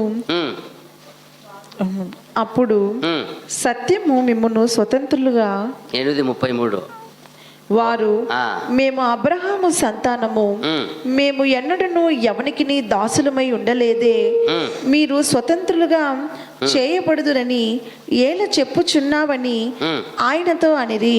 ఇప్పుడు వాళ్ళు వచ్చి అంటారు యేసు చూసి, మేము అబ్రహాం సంతానమే అని. అప్పుడు యేసు ఎవరు? ఇప్పుడు నవ్వుకుంటారు లోపల. నేను ఎవరుపా, నేను ఎవరు చూడు. అప్పుడు వాళ్ళు వచ్చి అడుగుతారు, మేము అబ్రహాం సంతానము, మమ్మల్ని పోయి నువ్వు ఏమని చెప్తున్నావా, మీరు విడుదల పొందండి చెప్తున్నావు కదా, మేము ఎవరికి బానిస లేదు అంటున్నారు. అప్పుడు ఈయన ఎవరు? నేను అబ్రహాం వాగ్దాన పుత్రుడైనా, వాళ్ళకన్నా శ్రేష్టమైన అదే కదా ఆయన కూడా. చూడప్పుడు ఎంత మాట అన్నారు చూడు. మేము అక్కడ 37, 38, 39 అక్కడే 37 నుండి చదవండి. మీరు 39. అబ్రహాము సంతానమని నాకు తెలియను, అయినను మీలో నా వాక్యమునకు చోటు లేదు కనుక నన్ను చంప వెదుగుచున్నారు. చాలు, ఇక్కడ ముఖ్యమైనది అదే. మీరు అబ్రాహం సంతానం నాకు తెలుసుపా, నేను కూడా ఇక్కడే కదా పుట్టి పెరిగినా, నాకే చెప్తారు మీరు అబ్రాహం సంతానం అని. తెలుసు, కాకపోతే నా వాక్యం మీలో ఏం లేదు, చోటు లేదు. అదిదా అయితే అబ్రాహం ఏం చేశారు? ఈయన ద్వారా కదా ఇచ్చారు వాక్యం. ఆయన చూడు ఎంత మాట, చూడు కరెక్ట్గా చెప్తారు ఆయన. అబ్రహాం అప్పుడు నా వాక్యం ఏం చేశారు? విశ్వసించారు. మీరేం చేయలేరు నా వాక్యం, విశ్వసించలేదే. నాకు చోటు లేదు కాబట్టి మీరు ఏం చేస్తున్నారు? నన్ను చంప వెతుకుతున్నారు. అదిదా ఇక్కడ. ఆ వాక్యము లోపల ఉంటే వాడిని ఎవరు ఏం చేయదు, ఎవరిని ఏం చేయదు, చంపడానికి పోదు. దేవుని వాక్కు లేకపోతే, దేవుని వాక్కు లోపల లేకపోతే, దేవుని వాక్కు లేకపోతే ప్రేమించదు. ఏం బా, వాళ్ళు అక్కడే పుట్టి పెరిగినాడు, పలానా యోసేపు కుమారుని తెలుసు వాళ్ళకి. అప్పుడు ఈయన అబ్రాహం సంతానం తెలియలేదు వాళ్ళకి. అంత ఇది లేదు వాళ్ళకి, అంత జ్ఞానం లేదు, అంత గ్రహించలేదు. ఎందుకు లేదంటే ఏ వాక్కు లేదు లోపల, ఏమి లేదు, దేవుని వాక్కు లేదు. వాక్కు లేకపోతే ఇట్టదా శరీరపరంగా నడుచుకుంటారు. ఆ వాక్కు డెప్త్గా ఉంటే అన్ని ప్రాణం దేవుని ప్రాణం కదా. ఆయన అంత గొప్ప విషయం వచ్చి చెప్తా ఉంటే విశ్వసించలేకపోయారు. మళ్ళీ ఏమంటాడు? దేవుని వాక్కు మీలో లేదు. ఏమి నా వాక్కు? నేను నా తండ్రి యొద్ద చూచిన సంగతులే బోధించుచున్నాను, ఆ ప్రకారమే మీరు మీ తండ్రి యొద్ద వినిన వాటినే జరిగించుచున్నారని వారితో చెప్పెను. నేను ఎక్కడి నుంచి బోధిస్తున్నాను? నా మన తండ్రి ఏం చెప్పారో వాటినే నేను బోధిస్తున్నాను. మళ్ళీ నన్ను మీరు సంపాదన చూస్తారే, ఎందుకు చూస్తారు? ఆ ప్రకారమే మీరు మీ తండ్రి యొద్ద వినిన వాటిని జరిగించుచున్నారని వారితో చెప్పాను. అంతే, శరీరీతిగా ఉన్న తండ్రులు ఏం చెప్పారో వాళ్ళ మాట చేస్తున్నారు. ఆయన వాక్యం ఏం చేయలే వాళ్ళు, ప్రభు వాక్యం ఏం చేయలే. ప్రభు వాక్కు లేకపోతే ఎవరినైనా అట్ట అనిపిస్తుంది. మనకు నీతి అనిపిస్తే వాడిని చంపాలనిపిస్తుంది. దేవుని వాక్య ప్రకారం ఏం చెప్పింది? కీడుకు ప్రతి కీడు ఎవరి మీద ఏం చేయవద్దు, ఎవరి మీద ఏం చేయవద్దు, ఎత్తవద్దు చెప్పింది. ఒక చెంప కొడితే ఏం చేయి, ఇంకొక చెంపనే చూపించమని. ఇదే యేసు ప్రేమ, ఇది యేసు వాక్యం మనలో ఉంటే, నీలో ఉంటే, ఆ విశ్వాసత, అబ్రహాం విశ్వాసత ఉంటే చెప్తున్నాడు. అబ్రహాము సంతానం అయితే నా మాట వింటారు కదా మీరు. అబ్రహాం విన్నాడు నా మాట, విశ్వసించాడు, ఆయన జీవించాడు, ఆయన వాగ్దానం పొందుకున్నాడు. ఆయన ఆ వాగ్దానం బట్టి నేను వచ్చి ఉన్నాం ఈరోజు. అయితే మీరు ఎందుకు వినలేదు నా మాట? నాకు చోటు ఇవ్వలేదే కింద. అందుకు వారు ఆయనతో మా తండ్రి అబ్రహాం అనిరి. యేసు, మీరు అబ్రహాము పిల్లలైతే అబ్రహాము చేసిన క్రియలు చేతురు. అబ్రహాం పిల్లలైతే మీరు అబ్రహాం చేసిన క్రియలు ఏం చేయాలా? చేస్తా. అదిదే చేయాలా. విశ్వాసం తగినట్టు క్రియ చేయాలా. విశ్వాసం ఉంది అంటారు కదా, మేము అబ్రహాం పిల్లలు అంటారు గొప్పగా, కానీ అబ్రహాం చేసిన క్రియలు ఎక్కడ? అబ్రహాం నా మాట ఒప్పుకున్నారు, అంగీకరించారు. మీరు ఏడ అంగీకరించలేదే. ఎంత బాగా మ్యాచ్ చేస్తారు చూడండి. ఎక్కడ వచ్చి యేసు ప్రభు మాటలు చూడండి, అక్కడ కాదు. యేసు ప్రభు వచ్చి ఎక్కడ పెడుతున్నారో న్యూ టెస్టమెంట్ నిర్వహించి చూడండి. ఇక్కడ అబ్రహాము చేసిన క్రియ ఎక్కడ? ఆ విశ్వాసం ఎక్కడ? ఆయన విశ్వసించాడు, ఆయన జీవించాడు. మీలో క్రియ, అబ్రహాం సంతానం క్రియ ఎక్కడ పోయింది మీది? ఇదే ఈరోజు క్రైస్తవులైన మనకు కానీ ఎవరికైనా సరే, అబ్రహాము సంతానం అయితే ఆ విశ్వాస క్రియ కావాల. విశ్వాసం బట్టి ఏం విన్నాము, ఏం విశ్వసించాము, ఏం తీర్మానించాం, ఆయన ఎలా జీవించాడు, ఎంత ప్రకారం దేవుని మాటకి మట్టుకు ఏమి ఇచ్చాడు? ఆయన విధేయత, గొప్ప గౌరవం, మర్యాద ఇచ్చాడు. ఎవరికి ఇచ్చాడు? ఆ మాటకి ఇచ్చాడు.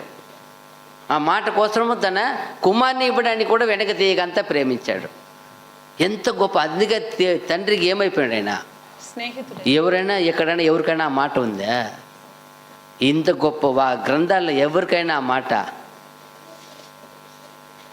అదిదే అబ్రహాం నా స్నేహితుడు అన్నాడు. ఎంత గొప్ప ఆయన సాక్ష్యం పొందాడు. ఆయన ఎవరిన చెప్పారా? ఆయన మన మారే మట్టిలో పుట్టిన వ్యక్తే కదా. అదే ఆయనతో ధర్మశాస్త్రం పొందుకున్న మోషే కూడా అంత చెప్పలేదు కదా. ఇతను చూడండి,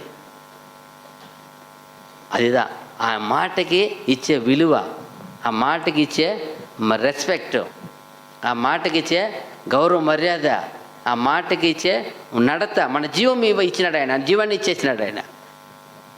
ఆయన 25 సంవత్సరంగా వాగ్దానం పొందిన కుమారుని ఇవ్వడానికి వెనక ఎంత గొప్ప ప్రేమ ఉండాలా, దేవుడు అంటే ఎంత నమ్మకం ఉండాలి ఆయనకి. ఇతని మీద వాగ్దానం చెప్పేశాడు, నాకు ఇతనితో ఉడంబడికి చేస్తానని చెప్పినాడు, ఇతన్ని చంపినా కూడా లేపుతాడని ఎంత గొప్ప విశ్వాసం ఆయనకి. అయితే ఈరోజు మనము వింటున్నాం, మనం అబ్రహాం సంతానముగా క్రియలు, అదే చెప్తున్నాం. ఆయన అడుగుతున్నాడు అక్కడ కూడా, మీరు అబ్రహాం సంతానం అంటే ఎక్కడ క్రియ, ఎక్కడ నా చోటు, నా వాక్యం చోటు ఎక్కడ? ఫస్ట్ పైన ఏమన్నాడు? మీరు అబ్రహాము సంతానమని నాకు తెలియను, ఆయనను మీలో నా వాక్యమునకు చోటు లేదు కనుక. అదిదా, నా వాక్యమునకు చోటు లేదు కనుక ఏం చేస్తున్నారని మీరు నన్ను చంప వెతుకుచున్నారు. యేసు ప్రభువుని చంపడానికి వెళ్తున్నారంటే ఏం లేదు అక్కడ, వాక్యమునకు చోటు, దేవుని వాక్కు చోటు లేదు. వాక్కు లేకపోతేనే ఏదైనా ఇదండి మురుగుత్వం ఏముంది, అది ఎలాంటి గుణం అది? మిరుగ ఏమంటారు, మృగము వంటి మనుషులు అయిపోతారు, పశువులు అయిపోతారంటారా? మనిషే పశువు అడపవాడు ఎట్టు జీవిస్తున్నారు అంటారు కదా. ఎందుకు వస్తుంది అది?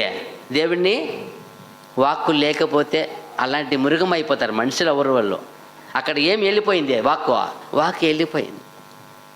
ప్రియమైన సోదరి, మనం ఎప్పుడు దేవుని వాక్యమును పెట్టుకుంటేనే అబ్రహాం కుమారులుగా ఉంటాం. తర్వాత కింద అంటారు, ఏమంటున్నారు మళ్ళా? నేను నా తండ్రి యొద్ద చూచిన సంగతులే బోధించుచున్నాను, ఆ ప్రకారమే మీరు మీ తండ్రి యొద్ద వినిన వాటినే జరిగించుచున్నారని వారితో చెప్పెను. అందుకు వారు ఆయనతో, మా తండ్రి అబ్రహాం అనిది. మళ్ళా వాళ్ళు అదే మాట్లాడేది, పైన మాట్లాడేది కదా, మేము మా అబ్రహాం మా తండ్రి, అబ్రహాము కుమారులు మేము, కరెక్టే. మళ్ళా యేసు, మీరు అబ్రహాము పిల్లలైతే అబ్రహాము చేసిన క్రియలు చేతురు. ఎక్కడప్పా అబ్రహాం పిల్లలైంది అంటారు కదా, ఎక్కడ అబ్రహాం క్రియ? ఎక్కడ అబ్రహాం క్రియ ఎక్కడ ఉంది? విశ్వాసించాడు, విశ్వాసఘాతకం చేయకుండా విశ్వాసాన్ని నమ్మకం చేశారు, విశ్వాసానికి ఆయన ప్రాణం పోసారు కదా, విశ్వాసం నిలిచారు కదా, విశ్వాసంలో జీవించి ఆయన గొప్పగా ఆయన పేరు పొందాడు కదా. ఆయన ఎక్కడో ఇంకా ఎన్ని మంది పుట్టి విశ్వాసి అయినా కూడా ఎవరుగా మార్చబడాలి? అదే తండ్రి చెప్పేది. అబ్రహాం సంతానమే అవుతారు. ఇంకా ఎవరు పుట్టి లేచి వచ్చినా ఎంత గొప్ప ఇదిగా పెట్టేస్తారు ఆయన్ని. అప్పుడు ఎంత ఆయన విశ్వాసం గురించి మాట్లాడుతున్నారు. యేసుప్రభువే స్వయం మాట్లాడుతున్నారు.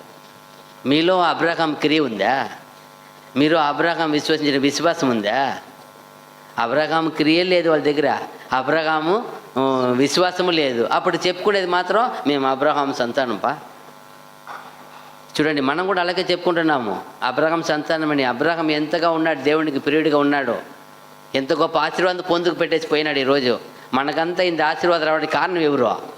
అబ్రహాము చెప్పిన ఆయనకి ఇచ్చిన ఆశీర్వాదమే కదా. అయితే మనం అనుభవిస్తూ కూడా మనం ఎలా ఉన్నాం? ఆయన వాక్యం మనలో పెట్టుకోండమ్మా, ఆయన విశ్వాసత మనలో పెట్టుకోండమ్మా, ఆయన క్రియ చేస్తున్నామా?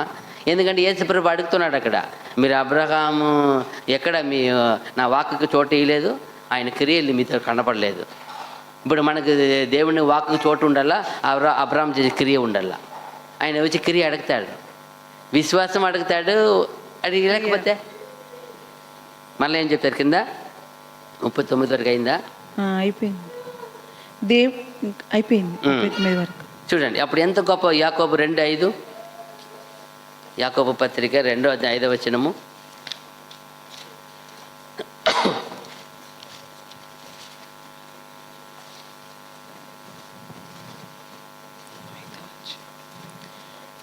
నా ప్రియ సహోదరులారా, ఆలకించుడి. ఈ లోక విషయంలో దరిద్రులైన వారిని విశ్వాసమందు భాగ్యవంతులుగాను, తన్ను ప్రేమించు వారికి తాను వాగ్దానము చేసిన రాజ్యమునకు వారసులుగాను ఉండుటకు దేవుడు ఏర్పరచుకొనలేదా? ఏమంట? నా ప్రియ సహోదరులారా, ఆలకించుడి. ఈ లోక విషయంలో దరిద్రులైన వారిని విశ్వాసమందు భాగ్యవంతులుగాను, తన్ను ప్రేమించు వారికి తాను వాగ్దానము చేసిన రాజ్యమునకు. చాలు, అక్కడ ఒక 2 విషయం చెప్పారు.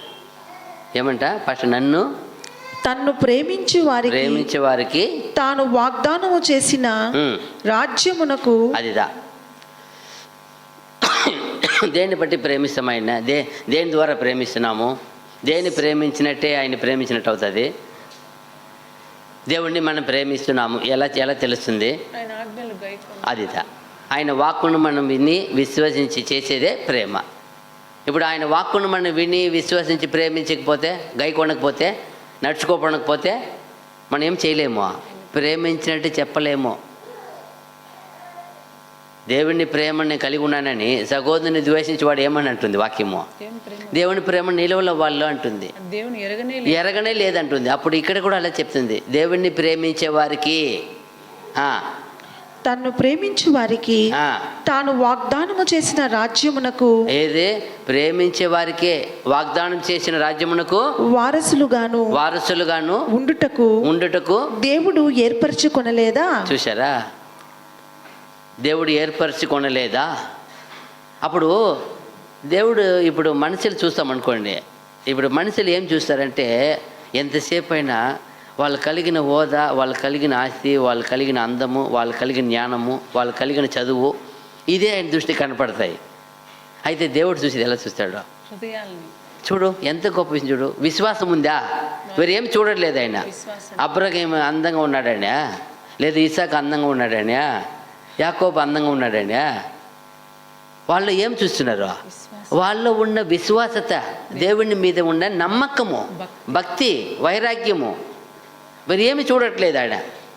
ఐగుప్తులో ఉన్న జ్ఞానము కంటేనా, ఐగుప్తులో ఉన్న ధనము కంటేనా, ఐగుప్తు ఉన్న ఐశ్వర్యం కంటేనా అబ్రహాం దగ్గర ఉంది? అబ్రహాం దగ్గర అందలేదు, దేవుని భయభక్తి ఉంది. అదే చెప్తున్నాడు ఐగుప్తుకు పోయినప్పుడు, ఎందుకు ఆయన సోదరిని చెప్పమన్నామంటే ఇక్కడ దేవుని భయభక్తి లేదని చూశాను నేను. మీరు ఏమి చూడలే. అప్పుడు దేవుడు చూసేది ఏం చూస్తున్నాడు? అదే ఐగుప్తుని చూసినప్పుడు ఏం చూస్తాడు? అదే సొదొమ గొమొర్రా చూసినప్పుడు ఏం చూశాడు? ఏమి లేదు అక్కడ, దేవుని భయభక్తి లేదు. ఎలా అక్కడ పాపం అందుకు విస్తరించింది. అప్పుడు నన్ను ఏం చూస్తున్నాడా? నీలో నాలో ఉన్న అదిత కావాలా? అదిత ఏ దేవుడు చూసే కూడా అదే. మనం చూసినట్టు పైన రూపాన్ని చూసుకొని పోము. వైట్ అండ్ వైట్ వేసుకునే వాళ్ళు గొప్ప పరిస్థితులు అనుకునేది కాదు. వాళ్ళ హృదయం ఎలా ఉంది, ఎవరు వాక్యం, ఎవరు నమ్మకం ఉంది, ఎవరి మీద ఉంది వాళ్ళ నమ్మకము, వాళ్ళ విశ్వాసత ఎక్కడ ఉంది, వాళ్ళ ప్రేమ ఎక్కడ ఉంది, వాళ్ళ క్రియలు ఎలా ఉంది, వాళ్ళ ఆలోచన ఎలా ఉంది,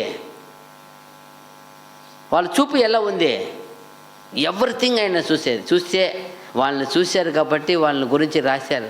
వాళ్ళని గురించి చెప్తున్నాడు ఆయన, నా స్నేహితుడైన అబ్రహాం అంటారు. ఎంతగా ఆయన మనసు చూడు, ఆయన చూసినట్టే కదా చూస్తాడు దేవుడు కూడా. ఐగుప్తులు ఏం లేదని చూశాడు ఆయన, భయభక్తి లేదని చూశాడు. అదిదా అందుకే సొదొమ గొమొర్రా నాశనం చేసేటప్పుడు కూడా అడుగుతున్నాడు, ఒక నీతిమంతి 10 మంది ఉన్నా. అప్పుడు ఏం చూస్తున్నాడు దేవుడు? అబ్రహాం చూసేది ఏం చూపు? దేవుడు అలా చూస్తాడని అబ్రహాం చూసి చూపేది. నీతిమంతుడు ఉన్నా 50 మంది ఉన్నా చేస్తామంటే అప్పుడు దేవుడు చూసేది కూడా ఎలా ఉంది? చూడు, ఆ మ్యాచ్ అయిపోయింది అది. అందుకే ఆయన నా స్నేహితుడు అనేదాన్ని కూడా ఇది చేయలే. దేవుడా, దేవుడిని గోప రాకుండా ఉండాలా, 50 మంది నీతిమంతులు ఉంటే నాశనం చేస్తావా పట్టణాన్ని? చేయను. ఇంకొక మాట ఏమనుకోవద్దు, మళ్ళా 40, మళ్ళా 30, మళ్ళా 10. చూడండి, అప్పుడు ఆయన దేవుడు చూసేది కూడా అదే చూస్తాడు. ఆ పట్టణాన్ని నాశనం చేయడానికి కారణం ఏమంటే నీతిమంతుడు ఒక్కడు తప్ప ఎవరు లేరాడ, ఒక్కడే ఒక్కడు ఉన్నాడు. దేవుడు ఆయన అడిగే రిక్వెస్ట్ కన్నా 1 మంది ఉన్నా కూడా విడిచిపెట్టేవాడు కాడు. 2 మంది ఉన్నామని కాదు, అందరూ ఆయన దేవుడిని పెట్టడానికి ఎవరు నిజాయితీగా విశ్వాసం మంది ఉన్నామనే కావాలి ఆయనకి. అదే చూస్తాడు. ఇప్పుడు నువ్వు నేను ఎవరైనా సరే, ఈ ప్రపంచంలో ప్రతి క్రైస్తవుడు చూసేది అదే. ఆయనలో ఉన్న మనసు చూడండి, దేవుడు అలాగే. అందుకే స్నేహితుడు, ఎందుకంటే ఆయన ఆలోచన ఒకటే వస్తుంది. అప్పుడు మనం చూసేది ఎలా చూస్తున్నామా? ఎవరైనా ఉన్న భయభక్తిని చూసి చూడాలా, ఎవరిలో ఉన్న విశ్వాసం చూడాలా, వాళ్ళకి రెస్పెక్ట్ ఇవ్వాలా. అది దేవుడు కూడా అలాగే ఇస్తున్నాడు కదా. నా యందు భయభక్తులు గలవారిని నేను చూస్తున్నాను కదా. నా యందు నా మాట యందు విశ్వాసం. ఇప్పుడు యేసు ప్రభు కూడా వాళ్ళని చూడండి, నా మాట మీలో లేదు కదా. అప్పుడు ఆయన తెలిసిపోయింది కదా వాళ్ళలో మాట లేదని. అబ్రహాము కుమారులు చెప్తున్నారు మీరు, నా మాట మీ దగ్గర లేదు. అబ్రహాం కుమారులు చెప్తున్నారు, అబ్రహాం చేసే క్రియలు మీ దగ్గర లేదు. ఎలా చెప్తారు మీరు? అడుగుతున్నాడు కదా, లెఫ్ట్ రైట్ ఇస్తున్నాడు అక్కడ. మీరు అబ్రహాం సంతానం చెప్తారు కదప్పా, మాట లేదు, విశ్వాసం లేదు, క్రియ లేదు, ఎట్లా మీరు? అప్పుడు మనల్ని కూడా అడుగుతాడు, అబ్రహాము కుమారులు అంటారే, మీ క్రియ ఎక్కడా, మీ విశ్వాసం ఎక్కడా? అబ్రహాం ఉన్న విశ్వాసత మీకుందా? అప్పుడు మనం లేకపోతే మనం గలతీ 3:16 ఆ సంతతి ఎవరు అని ఇప్పుడు కరెక్ట్గా చెప్పేస్తారు. అబ్రహామునకును అతని సంతానమునకును వాగ్దానములు చేయబడెను. ఆయన అనేకులను గూర్చి అన్నట్టు నీ సంతానములకును అని చెప్పక ఒకని గూర్చి అన్నట్టే నీ సంతానమునకును అనెను. ఆ సంతానము క్రీస్తు. అంతే. ఆ సంతానం ఎవరు? క్రీస్తు. ఆ క్రీస్తు వాళ్ళు తీయడానికి అంత పెద్ద సంతతి వాళ్ళు ఏర్పరచుకున్నారు. అబ్రహాం నుండి ఇసాకు, ఇసాకు నుండి యాకోబు, యాకోబు నుండి 12 మంది, 12 మందిని 4వ వాడైన యూదా ద్వారా ఒక గోత్రము, అక్కడి నుండి యూదా గోత్రం నుండి రాజులుగా వచ్చి దావీదు నుండి ఏమవ్వాల, ఒక చిగురు 2 చిగురుగా డివైడ్ అవుతుంది. దావీదు కుమారుడు సొలొమోను నుండి 2 వస్తారు, 2 సంతతి వస్తుంది. అక్కడ 2 వచ్చి కరెక్ట్గా ఎట్లా మోషే పుట్టినప్పుడు ఒక లేవి కుటుంబంలో 2 పెళ్లి చేసుకొని ఎలా పుట్టారో, అలాగే ఇక్కడ కూడా ఆ యూదా గోత్రం నుండి 2 ఏం చేశారు, 2 మరియమ్మ యోసేపు 2 ఒకే గోత్రం నుండి పెళ్లి చేసుకున్న వాళ్ళు. మోషే కూడా అలాగే వాళ్ళ తల్లిదండ్రులు 2 లేవి నుండి పెళ్లి చేసుకొని పిల్లలను పుడతారు, మోషే పుడతారు. అలాగే ఇక్కడ యేసు ప్రభు 2 గోత్రము అక్కడ. అలాగే సొలొమోను రాజు తీసుకొని వచ్చి అక్కడ వాళ్ళ కుమారుడు నాదాబు ఉన్నాడు, నాతాన్, ఆయన ద్వారా ఒక సంతతి తీసుకొచ్చి, ఎంత లింక్ తెలుసా, ఒంటరిగా ఉంటుంది. ఆ సంతానము ఆ క్రీస్తే. ఆ క్రీస్తు కోసమే అంత సంతతి, అంత విశ్వాసులు వీరులు కావాలని, అన్ని మంది కావాలా, సాక్షి ఉండాలని మన కొరకు. ఎవరి కొరకు? మనకు సాక్షిగా ఉండాలని వాళ్ళంతా. చూడండి బా, ఇన్ని మంది సాక్ష్యం పెట్టాను మీ కొరకు. వాళ్ళకి ఎవరు లేరు, ఎవరు లేకపోయినా నా మాట ప్రకారం జీవించారు. మీకు నా మాట ఇచ్చి, నా విశ్వాసత ఇచ్చి, నా కుమారుని ఇచ్చి, అన్ని మంది సాక్ష్యం పెట్టి, మీరు ఎక్కడ ఉంది మీ విశ్వాసం అంటే? ఇప్పుడు వాళ్ళు అడుగుతారు, అయ్యో మాకు ఏమీ విట్నెస్ లేదు కదా, సరే ఇంకొకసారి జీవించండి అంటారు. వాళ్ళకి ఇచ్చేస్తారు కదా. మనకే ఇన్ని సాక్ష్యం ఇచ్చి, యేసు ప్రభుని ఇచ్చి, దూతని ఇచ్చి, సత్యం ఇచ్చి, ఆత్మ ఇచ్చి, ఎంత గొప్ప వరం, అడిగిన వరం ఇచ్చి, ఎంత గొప్ప సాక్ష్యం మనం ముందర పెట్టి, మీలో ఎక్కడ అబ్రహాం విశ్వాసత క్రియ అంటే మనం ఏం చెప్తాం? ఒకసారి ఆలోచించండి. 29వ వచనం అక్కడ, గలతీ 3:29. మీరు క్రీస్తు సంబంధులైతే ఆ పక్షమందు అబ్రహాము యొక్క సంతానమై ఉండి వాగ్దాన ప్రకారము వారసులై ఉన్నారు. అదిదా మీరు ఏమంట? మీరు క్రీస్తు సంబంధులైతే, మీరు క్రీస్తు సంబంధులైతే ఆ పక్షమందు అబ్రహాము యొక్క సంతానమై ఉండి వాగ్దాన ప్రకారము వారసులై ఉన్నారు. అంతే. ఆ ప్రకారం మనం వారసులైనాం. ఎవరి ద్వారా? క్రీస్తు నందు విశ్వాసం ఉంచడం ద్వారా అబ్రహాము సంతానం అయిపోయినాం. 1 కొరింథీ 3:22-23. 1 కొరింథీ 3:22-23 వచనాలు. పౌలైనను, అపోల్లో అయినను, కేఫా అయినను, లోకమైనను, జీవమైనను, మరణమైనను, ప్రస్తుతం అందున్నవి అయినను, రాబోవునవైనను, సమస్తమును మీవే. మీరు క్రీస్తు వారు, క్రీస్తు దేవునివాడు. అంతే. సమస్తము ఎవరు తెచ్చేసారు అక్కడ? మీవి. సమస్తం మీవి. మీరు క్రీస్తు వారు, క్రీస్తు దేవునివాడు. అయిపోయింది. ఎంత అందంగా ఆయన స్వీకరించుకుంటాడు చూడండి. అంత సంతానం పుట్టించి ఆదాము నుండి వచ్చి అన్నీ కలిపి ఎక్కడ తెచ్చినారు? యేసు క్రీస్తుకి తెచ్చి, యేసు క్రీస్తు ద్వారా మనల్ని ఏం చేశారు? ఆయన స్వీకరించుకుంటున్నారు. ఇక్కడ కొన్ని సంతతిగా, అక్కడ కొన్ని సంతతిగా ఆయన ద్వారా తీసుకుంటున్నారు. ఒక్క సంతానం నుండి, ఒక్కరి నుండి. ఆ క్రీస్తు ద్వారా మనం పోతేనే ఆయనకి పోగలుగుతాం. ఆయన ద్వారా పోవాలంటే ఆయన చెప్తున్నాడు అబ్రహాము ఉన్న విశ్వాసత, అబ్రహాము ఉన్న క్రియ మీలో ఉండాల. ఆయనకు ఉన్న విశ్వాసత లేకపోతే మీరు ఎన్నదరు ఏం చేయలేరు, చేరుకోలేరు. అదిదా రోమా 8:17. ఇంకొక 3 వచనాలు ముగ్గు చేస్తాం. రోమా 8:17. మనము పిల్లలమైతే వారసులము, అనగా దేవుని వారసులము, క్రీస్తుతో కూడా మహిమ పొందుటకు ఆయనతో శ్రమపడిన ఎడల క్రీస్తుతోడి వారసులము. చూసారా, మనము మహిమ పొందాలా అని పడితే ఫస్ట్ ఏం చేయబడాలి? క్రీస్తుతో కూడా వారసులు. శ్రమ పడితేనే వారసులు అవుతాం. చెప్తారు కదా, అయ్యో వాళ్ళ అమ్మ నేను బాగా కష్టజీవిపా, వీడో పరమ సోంబేరి అంటున్నారు కదా. మన తండ్రి, మన గురువు గారు ఎలాంటి వాడు? మాస్టరు, చాలా కష్టజీవి. ఆయన చెప్తాడు, నేను భూమికి వచ్చింది దేనికే? పరిచారము చేయుటకు వచ్చాను, చేయించుకుంటూ రాలేదు నేను. ఆ ఒక్క మాట ఎంత గొప్ప మాట. మనము అప్పుడు నా వెంబడించే వాళ్ళు నాలాగా ఏం చేయాలా? అదిదా పరిచారం చేయాలా, అదిదా.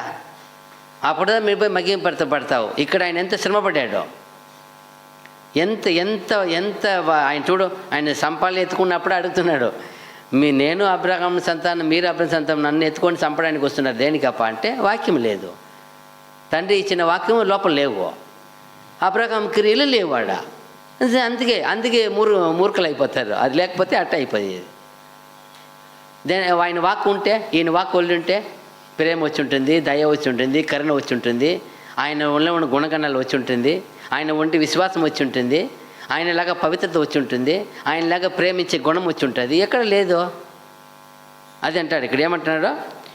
మనము పిల్లలమైతే వారసులము, అనగా దేవుని వారసులము, క్రీస్తుతో కూడా మహిమ పొందుటకు ఆయనతో శ్రమపడిన ఎడల క్రీస్తుతోడి వారసులము. అదిదా, ఆయనతో శ్రమ పడిన ఎడల క్రీస్తుతోడి వారసులం అయిపోతాం.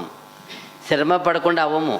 వాళ్ళంతా ఎలా పడారు, ఎంత శ్రమ పడారు. తన అబ్రహామే తన సహోదరు లోతు అన్న బిడ్డ ఎవరైనా తమ్ముడు చనిపోయినాడు, బిడ్డ తెచ్చుకున్నాడు, పోయి దూరంగా వెళ్ళిపోయినాడు. ఏదో వచ్చింది భేదము, పంపించినాడు. ఆడ పోయి వెళ్ళిపోయినాడు. రాజు వచ్చి ఏం చేశాడు? యుద్ధం చేసి విడిపించుకున్నాడు. ఎప్పుడు యుద్ధం చేసే వ్యక్తి ఆయన అలవాటు ఉందా? ఏమి లే. తన రక్తము ఎంత అయింది ఆయనకి ప్రేమ. మన భేదం వచ్చింది, అపాయం వచ్చినప్పుడు ఏమైనాడు? అందరినీ ఎత్తుకొని రా. తన ఇంట్లో పెరిగిన అందరినీ 319 మందిని తోడుకొని ఏం చేస్తున్నాడు? అక్కడ యుద్ధం చేసి కాపాడుకొని వస్తున్నాడు, తిరిగి తెచ్చినాడు. ఎంత ప్రేమ. అయ్యా మనకు విరోధంగా పోయినాడు, పోనీలే అనుకున్నాడా? అదిదా దేవుని ప్రేమ. చూడు, ఏదో నీకు నాకు సహోదరులపా భేదం వచ్చింది, నువ్వు రైట్ పోతే నేను లెఫ్ట్ పోతా చెప్తున్నాను. పని వాళ్ళకు వచ్చింది, మనకొద్దు చేద్దాం. సరే అని వెళ్ళిపోయినాడు. ఆయన కూడా ఏమనలే, వెళ్ళిపోయినాడు. ఈయన ఉన్నాడు. ఆయనకు ఒక అపాయం కలిగిందని తెలిసింది. ఎక్కడో దూరం, ఎంత దూరమో ఎప్పుడు వినపడిందో అపాయం కలిగింది తెలిసింది. తనలో ఉండి అందరు పని వాళ్ళని పెట్టుకొని పోయి జయించి తీసుకువస్తున్నాడు. ఎంత గొప్ప దేవుని ప్రేమ ఉంటే, దేవుని మనసు ఉంటే, అతని కోసమే దేవుని దగ్గర అడిగేది. ఆయన అడిగేది కూడా ఎవరి కోసం? వాడ సొదొమ గొమొర్రా నాశనం అక్కడ ఎవరు ఉన్నారు? అయ్యో నా సహోదరుడు ఉన్నాడు కదా, నా సహోదరుడు నా బిడ్డ ఉన్నాడు కదా. ఎంత బాధ. దేవుని దగ్గర బ్రతమాలుకొని అడుగుతున్నాడు. ఆ మనసు, ఆ దేవుడు నా మనసు చూశాడు. అప్పుడు కూడా ఏం చెప్తున్నాడు? లోతు కాపాడినప్పుడు ఎవరు తలుచుకొని అంటున్నాడు? లోతుని కాపాడేటప్పుడు నేను అబ్రహాముని తలుచుకొని ఏం చేశాను? లోతుని రాయపడి చూడండి. అబ్రహాము తలుచుకొని అబ్రహాముని జ్ఞాపకం చేసుకొని చేసేది. అదిదా అప్పుడు మనం ఉండే విశ్వాసత ఉంటే, నీకున్నే పవిత్రత ఉంటే, నీకున్న నీతి న్యాయ సత్యం ఉంటే, నీకున్న ఆ దేవుని వాక్కు మీద ఉండే ప్రేమ ఉంటే, నీ సంతతి, నీ పిల్లలు, మన పిల్లలు కాపాడబడతారు అపాయంలో. ఎందుకో అబ్రహాముని బట్టే కదా ఇది కాపాడారు. అన్ని గొప్ప రక్షణ ఇచ్చారు. తర్వాత దావీదుని ఎత్తుకుంటే దావీదుని బట్టి ఏముంది? వాళ్ళ సంతతి వారు రాజు అంతా ఎక్కడి నుంచి వచ్చారు? ఏం చెప్తారు? ప్రతి రాజు సింహాసనం ఏం చెప్తున్నారు? ఎక్కేటప్పుడు అది ఏం చెప్తారో? దావీదు వల్లే మీరు ఏం చేయాలా? నాకు భయభక్తి కలిగి నా సింహాసనం ఏలండి అంటారు ప్రతి వాడికి. ఆయన ఏం చెప్తారు? ప్రతి వాళ్ళు ఏం చేస్తారో. లాస్ట్ రాజు అయిన ఎవరైనా మనసే ఎవరు? సిద్కియా. లాస్ట్ సిద్కియా ఆయన వరకు కూడా ఏం చెప్తున్నాడు? ఆయన ఎంత ఘోరంగా చేశారు అప్పటికే. అయినా కూడా చెప్తారు దేవుడు వద్దు. దావీదు వలె దావీదుని పట్టి దావీదు ఒక వాగ్దానం చేస్తారు. ఏమని చేస్తారో? నా సింహాసనంలో నీ ఒక సంతతి వారు ఏమవుతారో ఖచ్చితంగా ఉంటారని వాగ్దానం చేసినాడు. ఆ వాగ్దానం కొరకే లాస్ట్ వరకు వెయిట్ చేస్తూ ఉన్నాడు. సహిస్తాడు దేవుడు. సగిస్తా క్షమిస్తా వాళ్ళని విడవక ఎడబాయక ఆ ఒక్క మనిషి చేసిన ఆ జీవితం. అప్పుడు నేను కూడా అంతే. ఇక్కడ చూడండి, సామెతలు 7:24.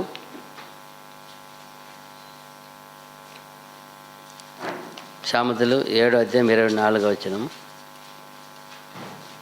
దేవుని మాట ఏం చేయాలా?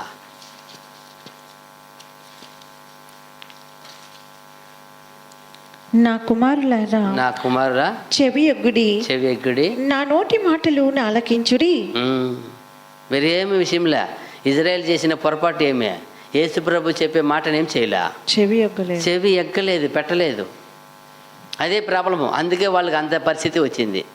అప్పుడు ఏం చెప్తున్నాడు? కుమారుడా నా మాటను ఏం చేయండి. నా కుమారులారా అంతే చెవి ఎగ్గిడి నా నోటి మాటలను ఆలకింపుడి. అదిదా ఆయన మాట మనం చక్కగా వినాలా, విశ్వసించాలా, దాన్ని అట్లే హృదయములు పెట్టుకొని ఆ ప్రకారమే మన శ్వాసమైన మనను యావత్తు దానికి అంకితం చేసేయాల. దేవా, భూమిలో ఉన్న వరకు ఎలా మీ యొక్క పితరుడు అబ్రహాం ఎలా నీ మాట ప్రకారం జీవించారో మేము కూడా ఆ విశ్వాసం కలిగి మేము ఉన్న శ్వాసం ఉన్న వరకు నీ మాట ప్రకారం జీవించడానికి మాకు సహాయం చేయమని తీర్మానించాలా. మేము ఎల్లవేళ మాట ఇంది ఎడబాయకుండా, మాటను తొలగిపోకుండా, మాటని మరవకుండా. మర్చాడా అబ్రహాం? ఎడ మర్చాడా?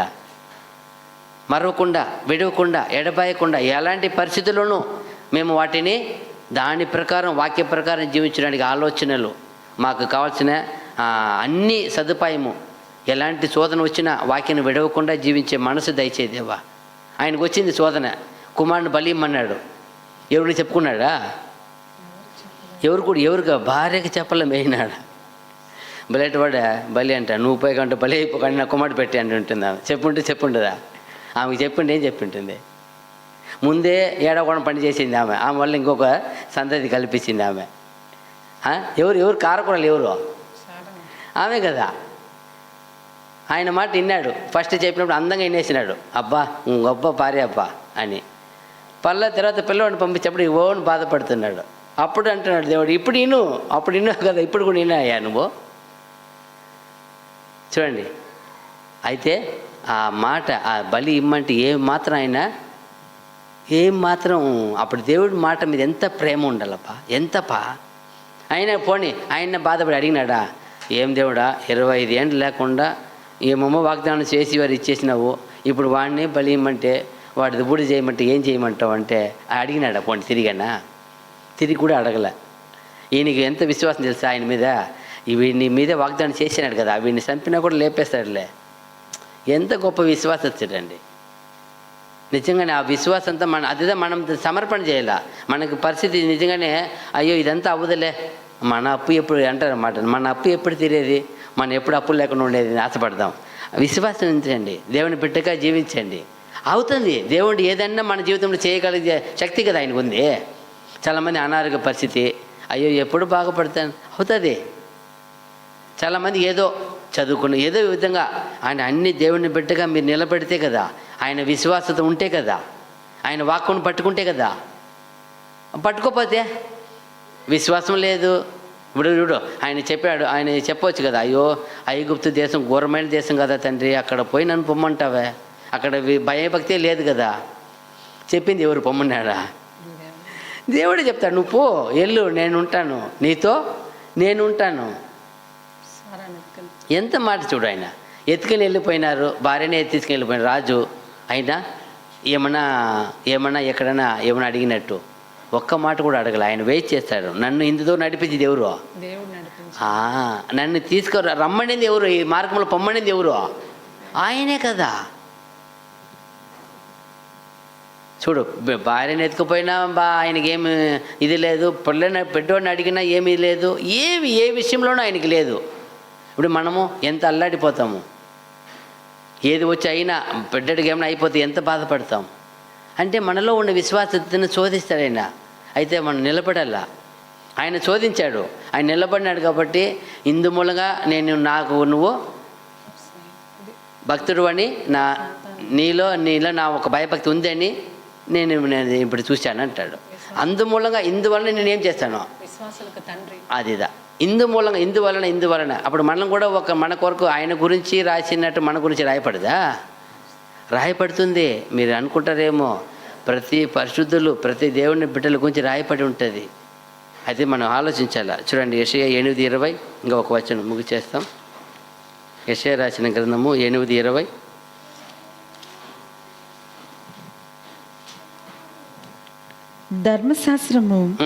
ధర్మశాస్త్రమును ప్రమాణ వాక్యమును విచారించుడి. ఈ వాక్య ప్రకారము వారు బోధించని ఎడల వారికి అరుణోదయము కలుగదు. ఈ వాక్య ప్రకారం విశ్వాసం ఏం చేయాలంటారు? ధర్మశాస్త్రమును ప్రమాణ వాక్యమును విచారించుడి. ఫస్ట్ దాన్ని ఏం చేయాలా? విచారించాలి, గమనించాలని ఉంది మాకు. గమనించండి, ప్రతి ఒక్కరు దేవుని వాక్యాన్ని గమనించండి, విచారించుడి. ఈ వాక్య ప్రకారము వారు బోధించని ఎడల వారికి అరుణోదయము కలుగదు. ఆ వాక్య ప్రకారం మనం జీవించకపోయినా కూడా, బోధించేది ఒకటే చెప్పారు, జీవించకపోయినా కూడా ఏం లేదు, దేవుని ఒక అరుణోదయం మనకేం చేయదు, కలగదు.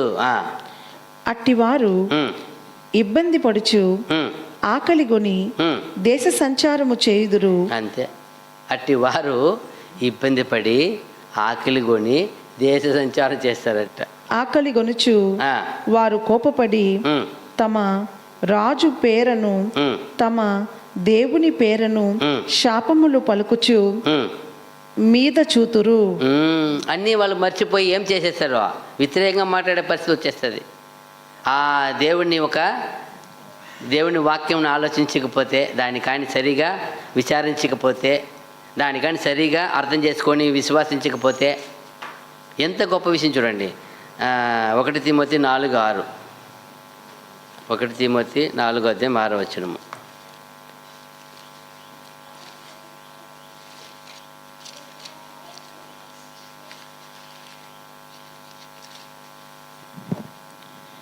ఈ సంగతులను సహోదరులకు వివరించిన ఎడల నీవు అనుసరించుచు వచ్చిన విశ్వాస సుబోధ సంబంధమైన వాక్యముల చేత పెంపారుచు క్రీస్తు యేసునకు మంచి పరిచారకుడవై ఎందువు. ఏమంట ఇక్కడ ఒక మాట చెప్పారు, ఏమంట? విశ్వాస ఈ సంగతులను సహోదరులకు వివరించిన ఎడల నీవు అనుసరించుచు వచ్చిన విశ్వాస సుబోధ సంబంధమైన, చూడండి, విశ్వాస సుబోధ సంబంధమైన వాక్యముల చేత పెంపారుచు.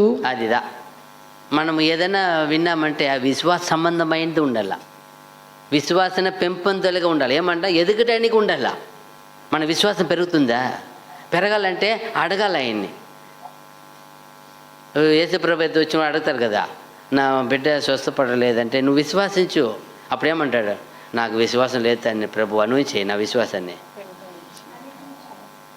అదిదా అప్పుడు మనం అడగల. ఎందుకో ఈ లోకంలో ఇలా తిరిగి వచ్చినప్పుడు విశ్వాసం కరిగిపోతా ఉంది. చెప్పింది కదా ఆమె రాఘాబు, మీ దేవుని క్రియ చూసి మా దేశంలో ఉండే అందరి రాజుల హృదయం అంటే ఏమైపోయిందంట? కరిగిపోయిందంట, నీళ్ళలో అయిపోయినాయంట. నిజమది. అందుకే వేగులవారు వచ్చినప్పుడు భయపడిపోయి ఎదుగుతున్నారు వాళ్ళని. ఎందుకో ఇక్కడ వచ్చేసారంటే మన దేశం పోయిందని తెలుసు వాళ్ళకి, తెలియకుండా లేదు. అలాగే నీవు నా విశ్వాసం పెంపొందే విశ్వాసం ఎక్కడ ఉంది? ఏం చేయాలా? వెతకాలా అని చెప్తున్నాడు. ఎంత బాగా చెప్తున్నాడు చూడు. నువ్వేం చెయ్యి? విశ్వాస సుబోధ సంబంధమైన వాక్యముల చేత పెంపారుచు క్రీస్తు యేసునకు మంచి పరిచారకుడవై ఎందువు. అదిదా పెంపారాల, ఒక విషయంలో పెరగాల. విశ్వాసం పెరిగే సత్యవాక్యం ఎక్కడ ఉంది? ఎక్కడ? అలాంటిది అయితే మనం దేవుని అడిగి ప్రభువుని వేడుకోవాలా. ప్రభువా, విశ్వాసమును ఏం చేసేవాడు? నువ్వే విశ్వాసం దాన్ని ప్రారంభించి దాన్ని ముగించేవాడు ఆయనే కదా. ప్రభువా నువ్వే కదా విశ్వాసకర్త స్వామి, ఇదిగో నీ బిడ్డగా నీ సొత్తుగా నేను నీతో చేరిపోవాలంటే ఈ భూమిలో ఎలాంటి విశ్వాసత నాకు ఉండాలా, ఎలాంటి విశ్వాసత క్రియ చేయాలా, ఎలాంటి విశ్వాస మాట మాట్లాడాలా, ఎలాంటి విశ్వాస తగినట్టు చూడాలా, ఎలాంటి విశ్వాస తగినట్టు ఆలోచించాలా, ఎలాంటి ధ్యానించాలా, ఎలా నేను జీవించాలా, రోజు రోజు క్రియ ఎలా చేయాలా, ఆయన ఏమి చేసినా అది ఎలా ఉండాలా, విశ్వాసానికి నీ నమ్మనికి మహిమగా ఉండాలి కదా ప్రభువా, ప్లీజ్ నాకేం చెయ్య, దయచేయము. అడగాల మనము, అడగకపోతే ఇవ్వరు. చూడ ఇంటి మట్టి రూల్స్ పెడతాం, నాకు ఫలానా సబ్జెక్టే కావాలా, అదే చదువుతా, అది ఎక్కువ డబ్బు పర్వాలేదు అదే కట్టండి. అడ్డికి మరి చదువుతారు కదా, అడ్డికి మరి ధరించుకుంటాము, అడ్డికి మరి తింటాము. ఆదివారం అయితే స్పెషల్ ఇంట్లో నలుగురు చెప్తా 4 రకాలు చేయాలా, అమ్మ వాసిపోతుంది. ఏదో ఒక్కొక్కరు స్పెషల్ కావాలా. ఆదివారం అయితే వాళ్ళ ఇష్టానికి చేయాలి కదా. అప్పుడు మనము దేవుని కొరకు ఎలా జీవిస్తాం? ఎప్పుడు ఈ భూమిలో ఉన్న కాలం అంతా మనము మనుషుల కోసమే జీవిస్తామా? మనుషుల కోసం మాట్లాడతామా? మనుషుల కోసం ఆలోచిస్తామా? అబ్రహాం లాగా ఆలోచించు. ఎప్పుడు ఎవరి కొరకే జీవించాడు ఆయన? ఎనీ టైం దేవుని కొరకే ఆలోచన. ఆయన పిల్లలు భార్య అంతా కూడా వాక్య ప్రకారం చెప్తున్నాడు, వాక్యానికే. అప్పుడు నేను ఎవరి కోసమే బతుకుతాం? ఇంత చివరి కాలం వచ్చిందని మనం బాగా వింటున్నాం. యుద్ధం అక్కడక్కడ జరుగుతూ ఉంది, భూకంపాలు వస్తూ ఉంది, నీళ్ళు కొట్టుకుపోతూ ఉంది, చెన్నై ఉండదంటున్నాం, ఒక పక్క ఉండదంటారు. ఏం చేయాలా? అయితే మన పరిస్థితి ఇంకనూ మనం కూడా అవిశ్వాసాల వల్లే భయపడి, అవిశ్వాసం వల్ల అయిపోండి, నిలవండి, దేవుడిని ఎత్తుకోమంటే ఎత్తుకుంటాడు. ఏమి? ఒకవేళ విడిచిపెడితే జీవం ఇచ్చి లేపేస్తాడు రేపు. ఏమి? అయితే మనం ఎక్కడ ఉండాలి? మన గురి అంతా ఒకటే. చూడు, అబ్రహాం ఎన్ని జరిగి ఎత్తుకెళ్ళిపోయినారు కదా. ఏమి ఎత్తుకుపోయినా ఏమైనాడు? ఏమన్నా ఉందా? ఏమిలా యథావిధిగా దేవునితో ఉన్నాడు కమ్ముని. భార్యను ఎత్తుకుపోయినా సరే, కొడుకుని అడిగినా సరే, ఇస్మాయిల్ తరిమేమైనా సరే, ఏమీ వరి లేదు ఆయనకి మాత్రం. ఎవరితో పోయి గొనుక్కోలే, సనుక్కోలే. ఎవరైనా గొనికినట్టు సనిగినట్టు ఉందా? లేదు. హృదయంలో కూడా నొచ్చుకోలే, బాధపడలే. ఏమప్పా ఇంత వాగ్దానం చేసి ఇచ్చినాడు ఈయన, ఇప్పుడు ఇచ్చేయమంటాడు బలిగా, ఏమప్పా ఆయన మీద ఒక్క అదిదా దేవునికి ఇష్టము. ఈరోజు మనం ఎలా ఉన్నాము? ప్రియమైన సహోదరి, నిజంగానే ఈ ధ్యానించేటప్పుడు నాకు చాలా సంతోషం అనిపించింది.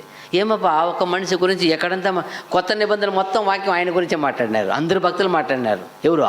ప్రతి సేవకుడు మాట్లాడినారు ఆయన గురించి. యేసు ప్రభు, యాకోబు ఎవరు విడిచిపెట్టలా.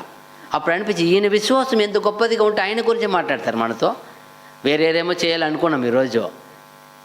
ఆ 2 సంతతి వారి గురించి తీసుకోవాలి. అయితే ఇది మీదే నాకు మనసు పోతా ఉంది. దేవుడు సరిపోండి, ఇదే మనము ఈ విశ్వాసం గురించి మాట్లాడతాం.